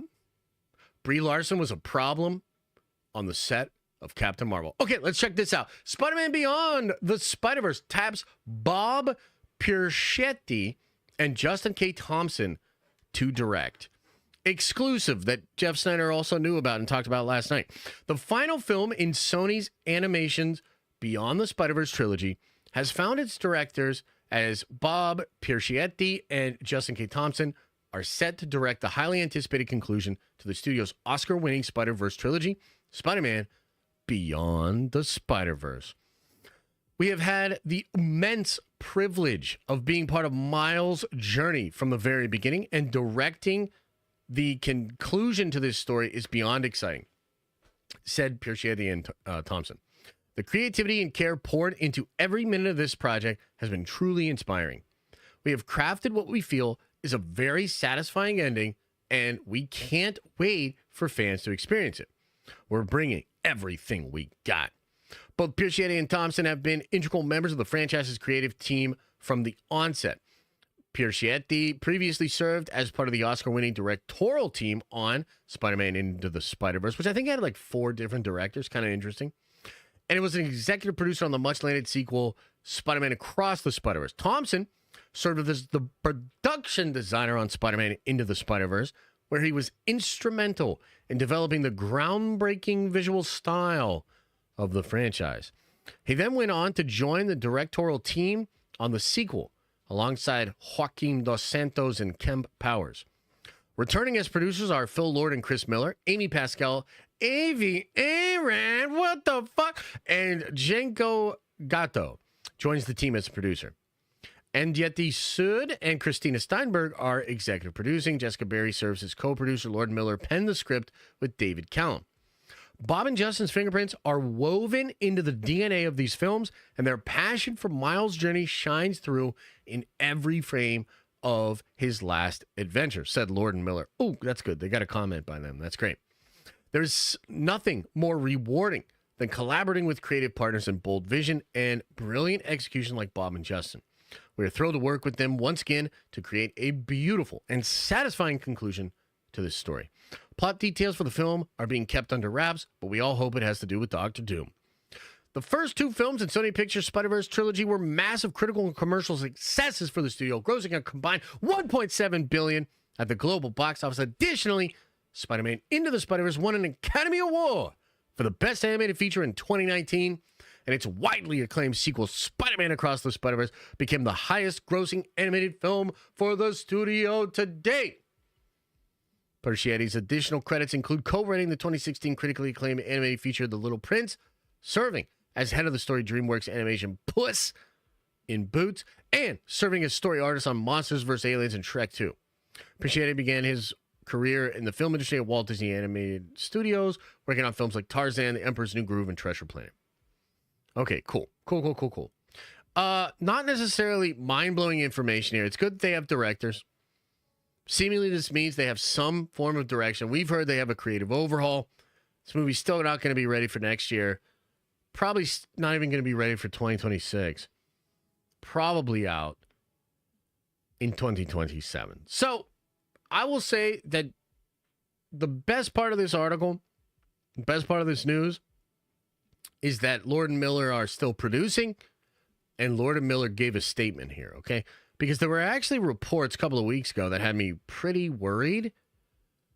The reports were that there were major budgetary fights over the Spider Noir show. So Lord and Miller and Amy Pascal are producing that Spider Noir show with Nick Cage, and apparently they want that thing to be huge, man.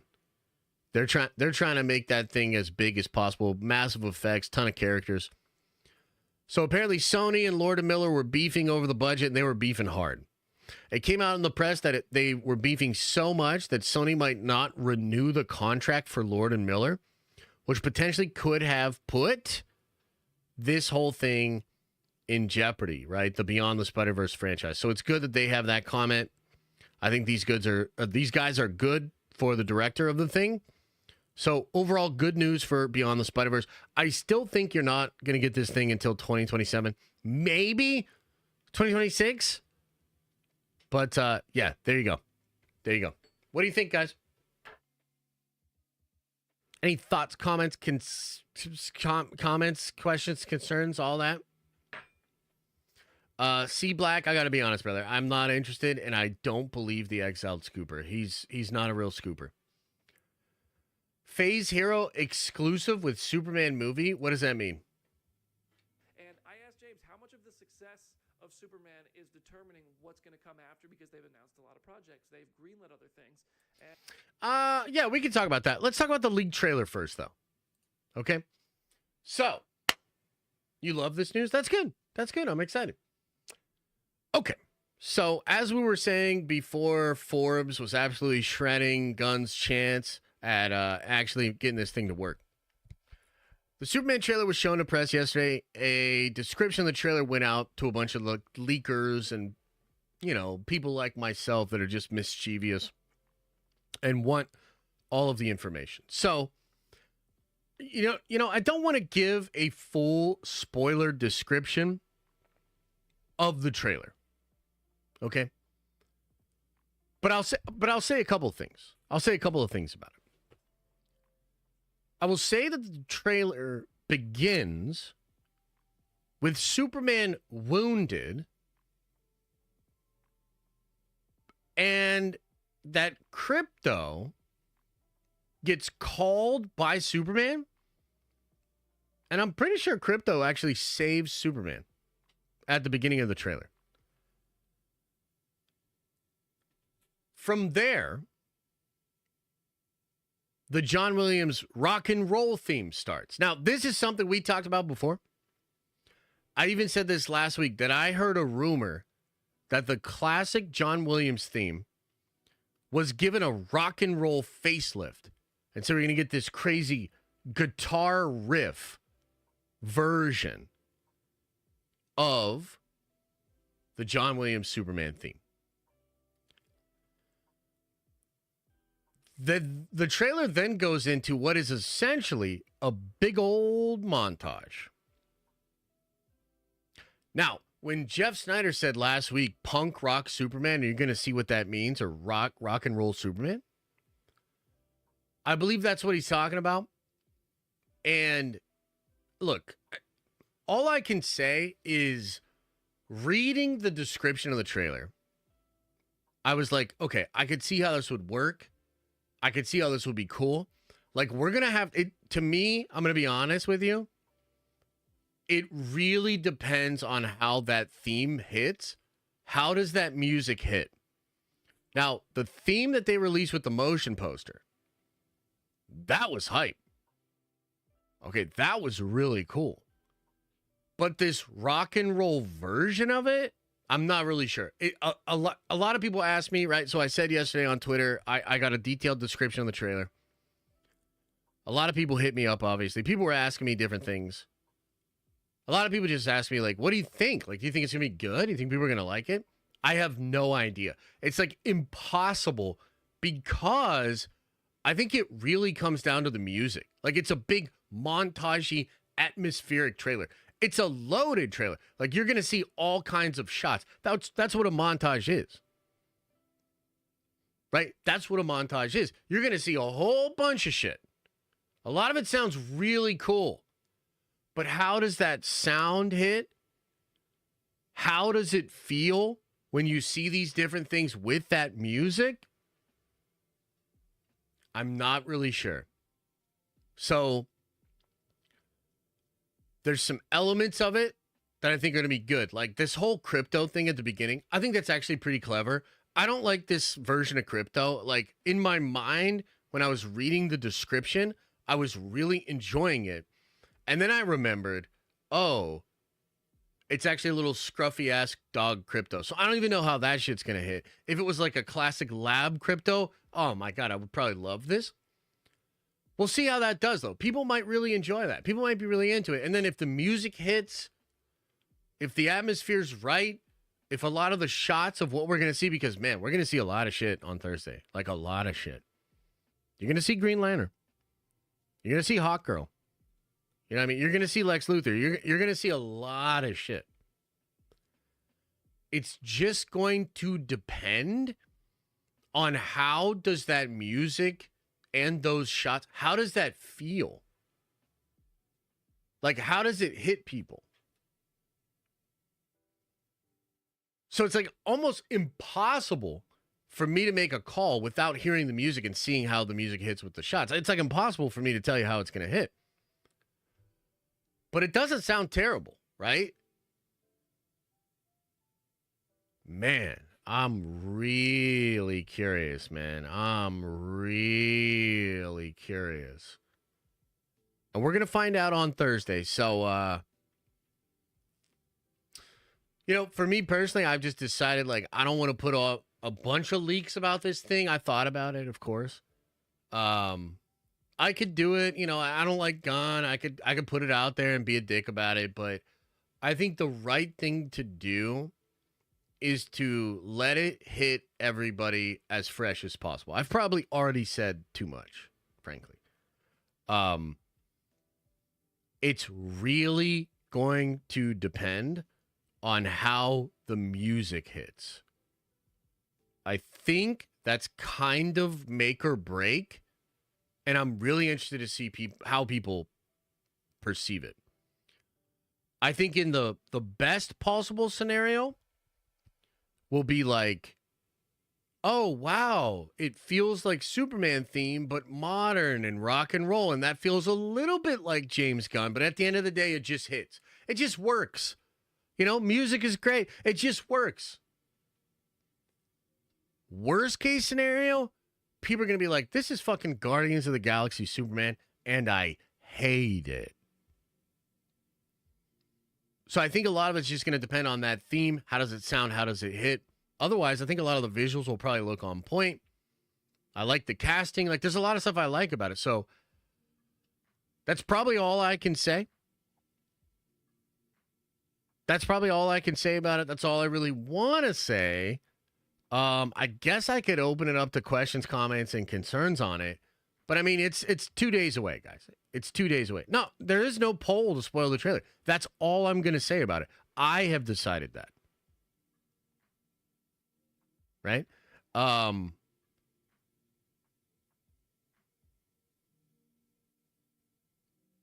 When I read it, I was like, I could see this working.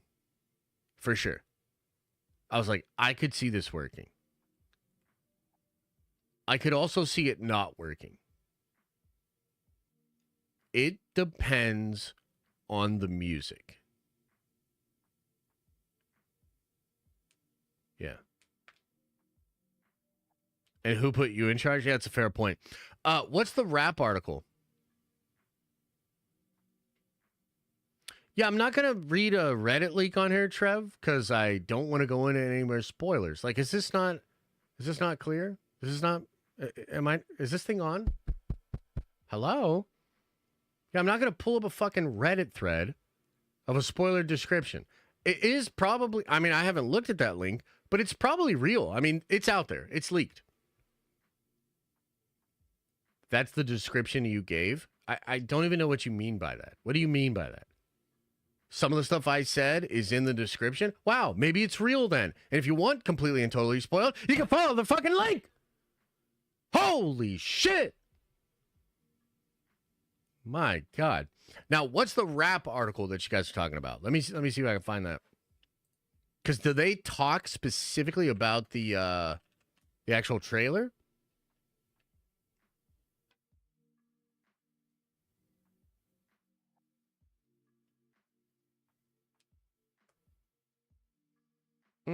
Probably seems like a puff piece. I'm looking at it right now. Let me take a peek.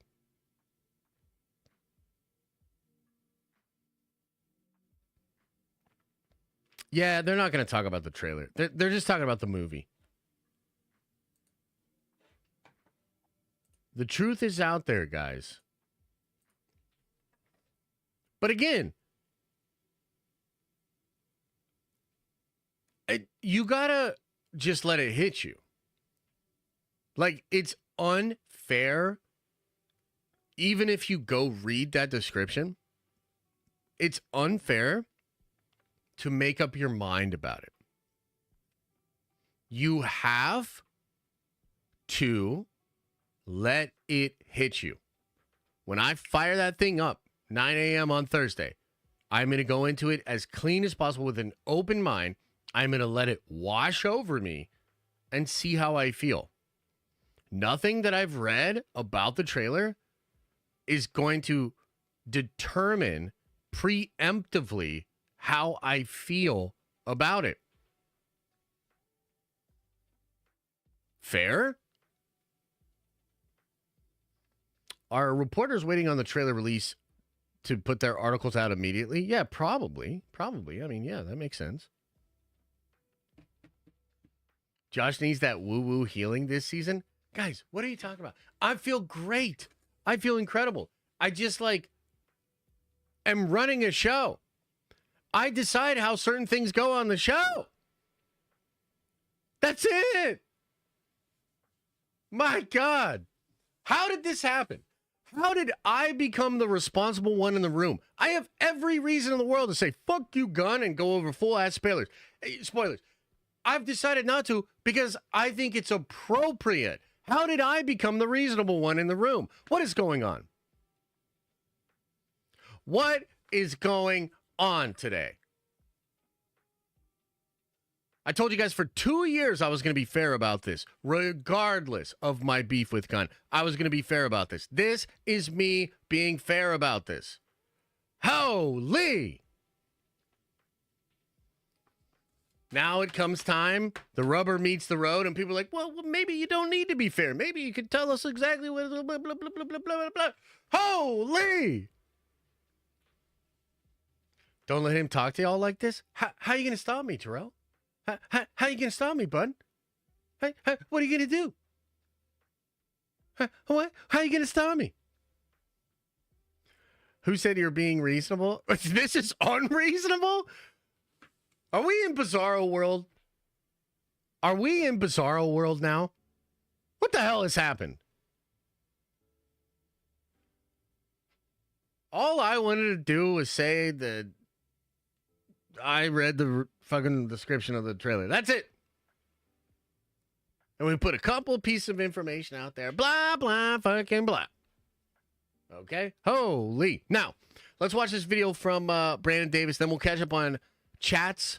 And then we're going to get on out of here, baby. Because I actually do have to go. I have an appointment that I got to get to. Okay, check this out. Let's watch this shit. How much of the success of Superman is determining what's going to come after, because they've announced a lot of projects. They've greenlit other things. And James had a very interesting and honest answer. Oh, really? Honest? YouTube yeah, channel. fucking doubt in this video, we are talking about my trip to the set of Superman.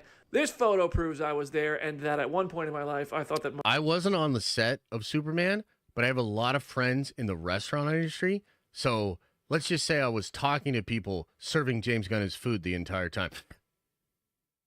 That's a joke, or was it? I don't know. You'll have to find out for yourself. mustache was a good idea. It was a choice. It was a choice. I admit it was a choice. But more importantly, I got to talk with DC Studios co-CEO James Gunn, the writer and director of Superman himself, about the relationships that drive this movie, the characters we're going to meet, and how it all sets up the new DC universe going forward. So stay tuned to the end of the video because it all is going to get you really excited when you hear the whole thing. Some of this might be considered mild spoilers for things like how the movie starts or the trajectory it puts the characters on, but it all came from James Gunn himself, and that guy hates spoilers, so I think it's all pretty safe to hear and it won't ruin your experience with the movie at all. So if you don't mind, please hit the thumbs up, continue to subscribe to the channel. Thank you so much for the support that's gotten me to this point, and let's jump. MC Drew says, you should have your first watch on stream. Can I make some decisions over here? Can I, with the expertise of doing this for 7+ years, try to make some decisions and decide what's best for the content, for the channel, for the community, everything? Can I make a couple decisions over here? Appreciate your 5 though. Jump in. First of all, Superman is going to take flight immediately in this movie. Like, first scene, James Gunn wanted to come out swinging. Here's what Gunn had to say about opening the movie. It was really about putting us in the middle of the action from the beginning. We just start in the middle of the action. Superman's already existing. Lois and Clark already know each other. Lex hates Superman's guts from the beginning, although they don't know each other personally. So we start right in the middle of the action. It takes place over a short amount of time. This immediately makes me think of the All-Star Superman comic, which James Gunn has not been shy about saying inspired this movie. That comic starts with Superman returning from a trip to the sun that really messes with his mortality and sets the whole story in motion, but really opens with a fight right in front of the Daily Planet on the streets of Metropolis with Samson and Atlas. And I do think we're going to see some of that epic comic book action translated to the big screen, because James Gunn said things like he took the way Superman fights on the ground just as seriously as the way Superman fights in the air, and he wanted to make them consistent, and he was very thorough in developing that. Here's what he had to say. We took a lot from films like Top Gun Maverick, which we are shooting flying things. We shoot a lot of our action with actual drones in and around Superman and the people he's flying with, engineer, whoever else that he... Hey, look, I mean, I think it's a good video so far, man. I like the pacing. I think Brandon's, because he's trying to make his YouTube channel pop, right? So I think he's doing a great job. I like these graphics and everything. This is good stuff. W is in the chat for Brandon Davis. I like Brandon Davis. He probably doesn't love me all the way my mother does, but I like Brandon Davis. He's fighting up in the air. I've gotten even more into finding new stuff on the set and new moments and exploring that stuff, finding magic where it is. After Gunn's recent work, especially that action scene in Guardians of the Galaxy Volume 3, the continuous shot, you know, the one, I'm really excited to see what he did with this drone technology, with Superman's flight, with all these other characters from the DC universe that he's throwing into this movie for the first time. Now that said, the tone and inspiration does go much further than Top Gun Maverick. Actually, it extends to Game of Thrones too. James Gunn said, it's something different than I've ever done before, but how can I then translate that to you guys on the outside? Because I start with a place that's very hopeful, fun, but incredibly serious all at the same time. It's humorous, but it's certainly not as comic or as comedy as either Suicide Squad or Guardians. There's plenty of humor in it, but it's trying to create something that is grounded, but also it's an incredibly fanciful world. It's fantasy. It's taking from other things like Game of Thrones, where it's this universe where superheroes actually exist. What are they like? There's a magic there that's undeniable. And I mean, I like that. That's actually good to hear, because again, like, a lot of us are worried that Gunn's gonna just do the Gunn shit, and that might not be a good fit there. So I kind of like the comments there, doing something he's never done before. I kind of like that. I wish we were saying that more, to be honest. Everyone knows James Gunn likes to set the tone through a soundtrack. He loves a good needle drop, and he's very good at them. This time around, it's going to be a score that drives the tone in the scenes, more so than a soundtrack of songs that you might have already been familiar with. There's nods to Williams, and then also John Murphy's created this incredible, beautiful score, Gunn said. But the one thing is, it is a score. It's not a soundtrack, so it's not about the songs. There's a few songs in it, and of course, I chose those songs beforehand.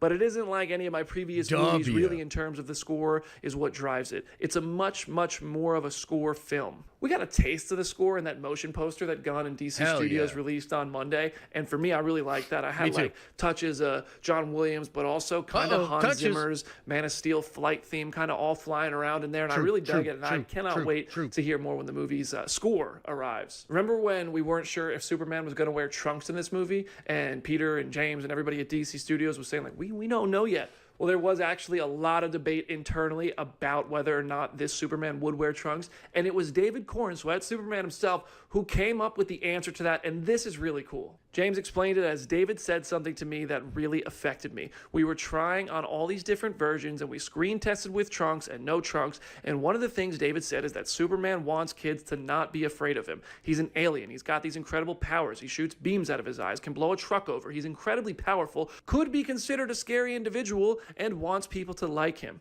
He wants to be a symbol of hope and positivity. So he dresses like a professional wrestler. He dresses in a way that makes people unafraid of him. That shows that. And I was like, that really clicked for me. I think it is awesome that David Corenswet cares so much about the character. I mean, okay, but I don't really understand the logic there, but sure. That he came up with that himself. If I was Corenswet, I would be like, dude, I got all this junk. I should have some trunks so that they can say I got all that junk in the trunk. And the fact that James Gunn listened to him just explains why all these casts just love working with this guy. Have you ever heard somebody had a bad experience with him after making a movie recently? Yeah, I have. His co-writer on Guardians 1, yeah. Recently? I can't say that I have. Now, while some people might be afraid of Superman I can say that, yeah. because of how powerful he is if he wasn't wearing trunks, one person who is definitely not afraid of him is Lois Lane. James said, I don't think it's something we've ever seen in any superhero movie ever while talking about Clark and Lois's relationship. It's a complicated relationship and we really get into it, and there's long scenes that are about their relationship and the way they relate and what it would be like for a person who's this incredibly intelligent, strong-headed, stubborn, skeptical journalist to have a relationship with someone who can lift a skyscraper. Yeah, that's the cool. All-Star Superman like comic really does have a lot of really great moments with Superman and Lois Lane. I mean, it's her birthday. Yeah. He gives her powers like his own for her birthday. They get to go to the moon and kiss in the sky and all this stuff. And it seems like we're going to see some of that in this movie, though I'm not sure if Lois knows who Superman is at the start of the film. James did say Lois knows who Superman is, but I'm not sure if he meant like she knows Superman's secret identity or she knows of Superman because the whole world does. Fair. Expanding on it further, he said the only people that know Clark/Superman are his mom and dad and a few others, and those are very different things. It says in my script on the second page, I don't believe in those other things. I don't think anybody knows Superman unless they know both of him. And when they know both of him, they know the real guy, and that means not too many people. Sure. And to me, right out of the gate, that tells an interesting story for Clark, who's not only preserving his secret identity, but he's trying to fit in a world that doesn't really even know who he is, and sometimes might reject him and might accept him, and he's just going to wrestle with all that. It's going to be really interesting. In fact, the Lois and Clark/Superman casting is what James Gunn said was the most important part, and the part he was a little bit nervous about, but he did something new, and he found it pretty quickly as a result. Gunn said, we did something that I didn't do with Guardians, which is cast the two leads together, and they all came in,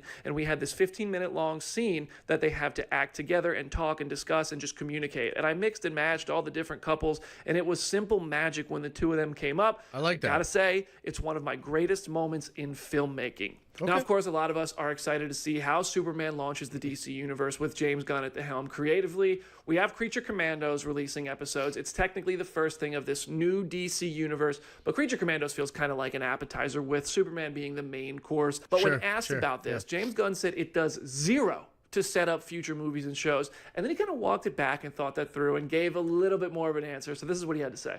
I mean, maybe two little things, two moments, but basically if something's there just to set up something else, fuck it. I even say that. And for all I know, those things can be cut by the time we get to the editing room because something has to exist for this movie. And if that works in tandem with setting up characters that exist in other media, then that's great. If this sets up stuff in Peacemaker, which it does, then that's great. But that is never, ever, ever with me going to be something that I'm going to sacrifice even a moment or a beat in a story for, especially a movie.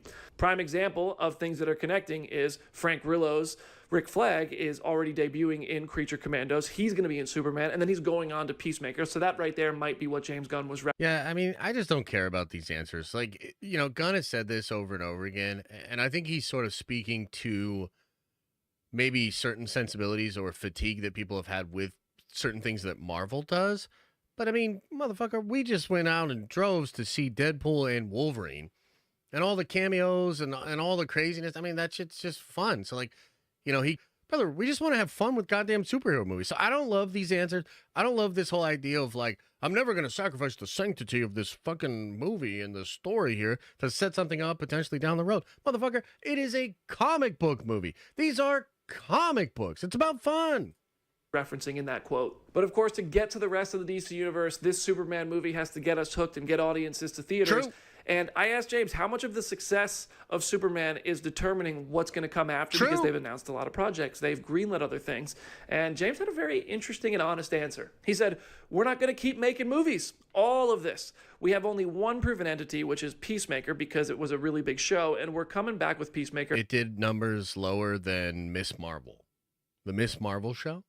It did numbers lower than the Miss Marvel show. Just putting that out there. And it's so incredibly different from this movie, but it's within the same universe. And that's what we kind of do, what they're doing. With Lanterns, it's so different than what we're doing with both of these shows. So it's clear James is trying to introduce a whole plethora of tones, of characters, of rosters, of all sorts of things in this DC universe. And Superman is the big first key part. So Superman is not going to go out of its way to set up the future of the DC universe. It's going to introduce us to major core characters that are going to be pillars in this franchise going forward. And he didn't really want to spoil it more than that. So Superman hits in July of 2025. There's going to be a lot more Superman and DC stuff on this channel, and it's not going to take very long for you to get it, and I'm very excited for you to all see it with me.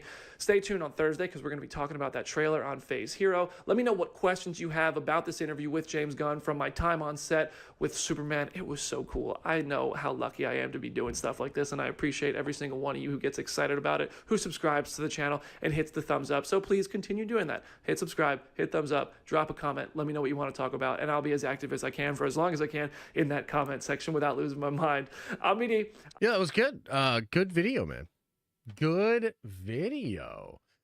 Yeah, I know the audio was cutting out there towards the end. I think it was. I'll see you in the next. I think he was pretty much just wrapping it up, anyways, man. So yeah, it's kind of interesting. Look, some of those comments by Gunn, I actually think are pretty good. Maybe better than a lot of other stuff he's done.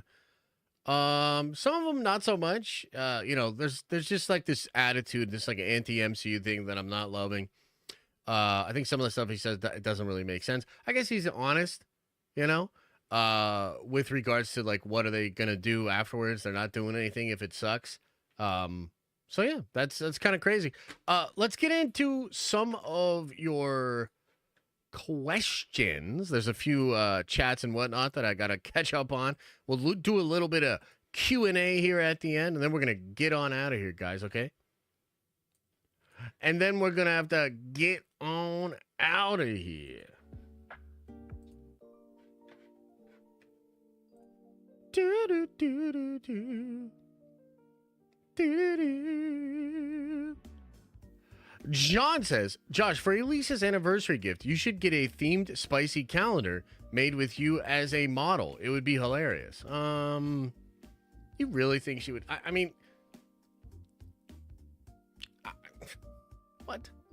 Come on. I don't think so. I think you just want me to do that so it leaks, and then you get to look at it. Joshua Campbell Bluegrass says, are you paying attention today? No.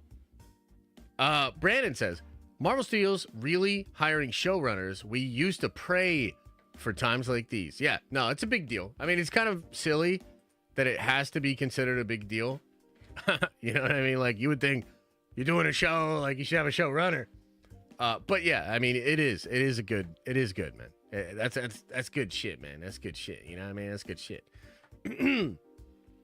Joshua says, what I said yesterday was, if Sony really sells the Spidey IP, we got to celebrate big time.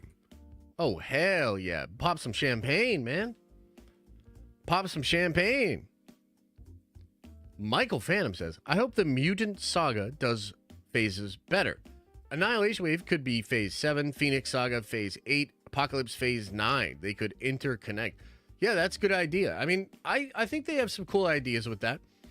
I would expect the Mutant Saga to be much better and much more tight than the Phase 4 saga.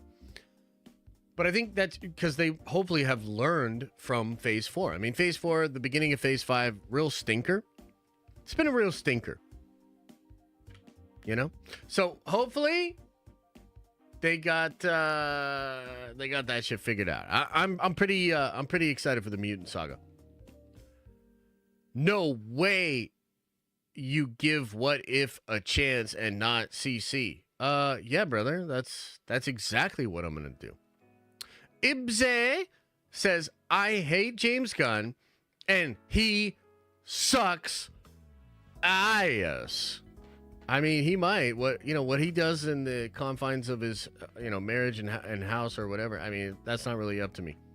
I don't really judge him for that. I just judge him for his whack-ass tenure as the leader, his inability to just get the fuck off Twitter, and, a little bit of his absolutely heinous jokes and shit like that. Benjamin said was the 5 spot. Snyderverse failed because they recasted Han Solo. What? Am I having a stroke? What is happening today? Why is it so wild? Chat, why are we so wild today? What is happening? It's only Tuesday. Like, what are we doing? This is a family show. Star Wars fan says DCU will be better than Marvel. MCU is for kids. Okay, buddy. Joshua Kemble says MCU is for kids, says a Star Wars fan. I mean, I was thinking it. You said it. Jareth Loveberry says, bruh, did you collab with this guy and write this article? You have said 80% of this on stream. Nerd Vengers for life. Unite. I did not collaborate with him, but I'm glad that people out there have the balls to just say what's obvious. I don't think any of the stuff that I've brought up, like, look, a lot of you guys are like, oh, Josh, you're such a hater. Or like, you just hate James Gunn and shit like that. Guys, I'm fair. I'm very fair. When I bring something up, it's usually a principled problem that I have. Do I have a vendetta? Sure. Do I not like the guy? Absolutely. But I try to be careful with my criticisms. I try to actually look at stuff that I think he's fucking up and bring that up. What a novel idea, C Black says with the 5 spot, says, Josh, go read the Kang Dynasty leak script from Exiled Scooper on X. Look, I appreciate the 5 spot. I appreciate the support. I'm not going to do that because, number one, I don't give a fuck about Kang. Number two, Exiled Scooper is not a real Scooper, dude. The guy's not legit. I'm sorry. He's not. Joshua Kemble says, you missed my super chat an hour ago. I think I just went over it. Did I miss a different one? No, I went over it. Yeah. I went over it, bro. I'm fair about that shit. You know what I'm saying? I'm fair about that. Rossi says, Mike Zero has leaked the script for Kang Dynasty. Jesus. Justified says, bro, fuck Sony. Instead of getting this out after they lied, saying it was going to be like out in 8 months, instead they made a bitch ass Craven. Fuck Sony. Damn, dude. All caps in there too. You were going hard on him there. Damn, bro. Wow. Dar Boyd says, hey, I didn't know this was a thing. Nerd Vengers for life with a Deadpool. Yeah, it's kind of cool. You get kind of like a free super chat every month if you're a member. It's pretty cool. Appreciate you. Rossi says, I love you with a bunch of laughing faces. I love you too. Hey, look, I hope you guys were entertained. I'm still waiting for him to read mine, but I'm not going to be impatient about it. I mean, I probably already read yours. I'll go back and look, though.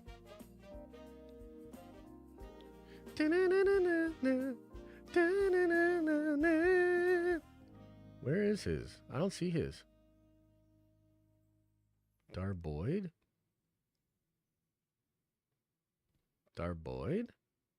Oh, here it is, right here. You were literally the next one. Oh, hey, I didn't know this was a thing. Okay, I read that. MC Drew says, you should have your first watch on stream. There are reasons why we're not doing that. You'll get the raw reaction in the video. You'll get my first thoughts and my breakdown in the video. And then we'll go live and we'll talk about it together as a community. You finally read them all at the end, unlike yesterday. I did read them all at the end yesterday. Holy. Overbound says, how many CEOs go on Twitter to dunk on the fans of their brand, and does that usually work out? I can't think of many more because they're usually like qualified and have to rise through the ranks of corporate structure, which has certain considerations intact.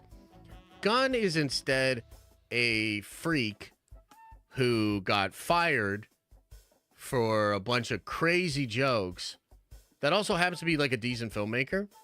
So there's not a lot of like co-CEOs that become co-CEO after getting fired for essentially being kind of a freak.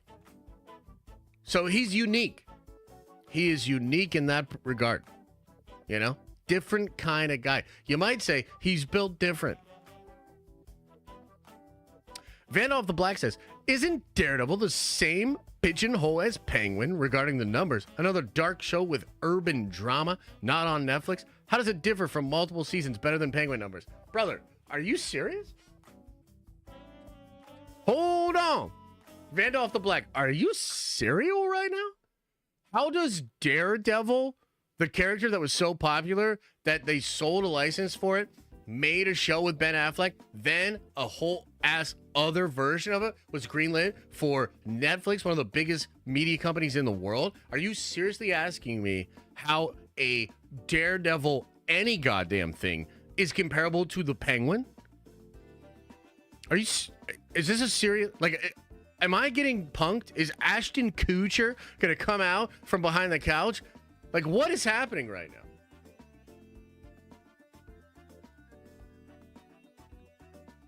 Isn't Daredevil the same pigeonhole as... no. My brother in Christ. The answer is no. No. No.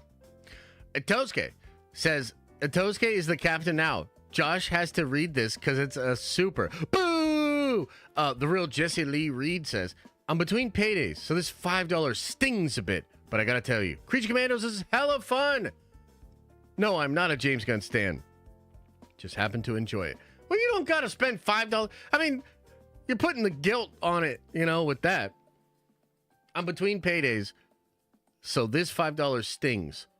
But I gotta tell you that Creature Commandos is fun. Now you're making me feel guilty. Like I gotta go try Creature Commandos because you're not gonna be able to eat a McDonald's meal later.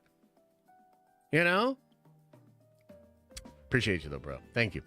I ain't watching that shit though. C-Dub with a 10 spot. Appreciate you, bro. Says, started my new job yesterday. Thought I wouldn't be able to listen to the live streams anymore. But I was wrong. Nerd Vengeance for life, baby. Oh, hell yeah. Appreciate you, C-Dub. Congrats on the new job as well. That's dope. That is dope. Okay, let's chill for like 5 more minutes. Any other comments, questions, concerns? What else is on your mind? You legit missed one yesterday. That's why I memed on you on X. Okay. Well, I try to catch them all, but yeah. Bro took his lunch money while wearing a cardigan. Is this a cardigan? I don't think it's a cardigan. It's just a regular ass sweater. It's not a cardigan. It's a sweater. Cause it's cold.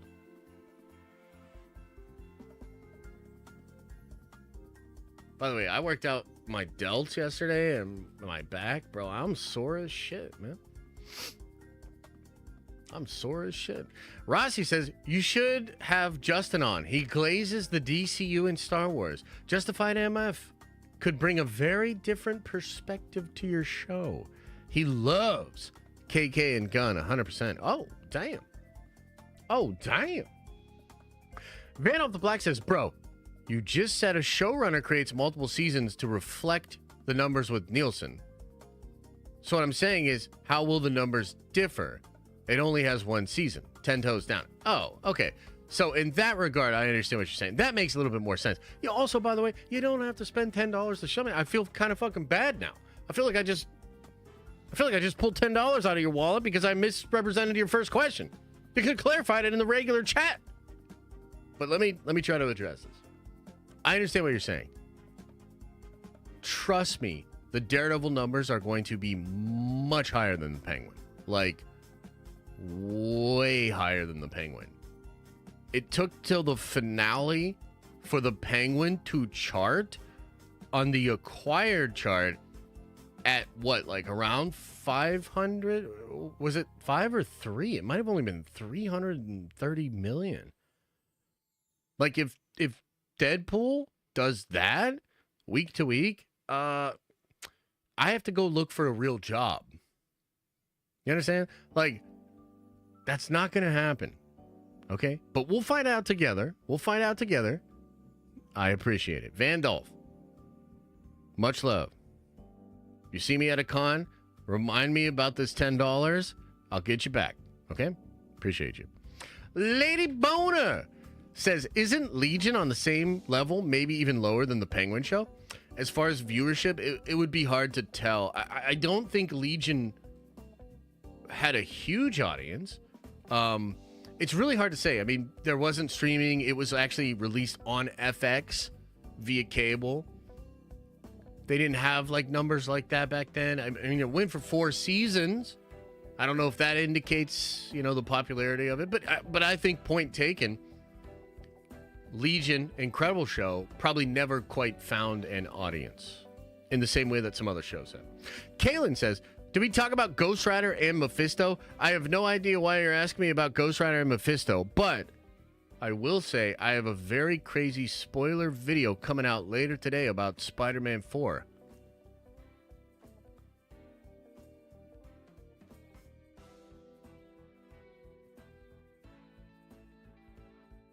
So check that out later to find out about Mephisto and Ghost Rider. Woo! All right. Great success. Appreciate you guys. Unity update. Unfortunately, I don't have a Unity update for you. I'm hoping over the holidays to really get back into that with the team. The team has work to do. I frankly have not checked in on their progress. The last time I checked in on it, I wasn't super pleased. But hopefully we can get stuff back on track over the holidays. That's the best I can do for you. Part of this is a little on them. Part of it's the holidays, but a lot of it is, frankly, working with the new team and setting some stuff up for next year on YouTube. It's been quite taxing on my time. I'm kind of working like a dog right now. But we will get there. Unity's coming out. I'm proud of Unity, man. Unity's going to be a huge thing. Unity's going to blow up, so then I won't have to be in chat as much and get yelled at by you guys. I have an agent now. They're going to sell Unity. We're going to do a development deal, and then I'm fucking out of here. I'm not doing any more of this live streaming shit. How about that for a Unity update? As soon as we sell that shit to Netflix, I'm out! Rossi says, chat is saying you're dressed like Professor Hulk. God damn it. Okay, it's been a cool stream. Appreciate you guys. Much love. As I always say, I hope you are having an awesome and a nerdy day. And I'll see you in the next video. Fuck out of here, Professor Hulk. Shit, I guess I kind of do look like him.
Is everybody gone?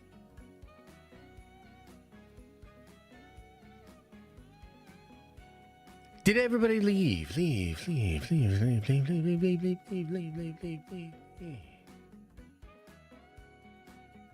Oh, man. I thought that was a pretty fun stream.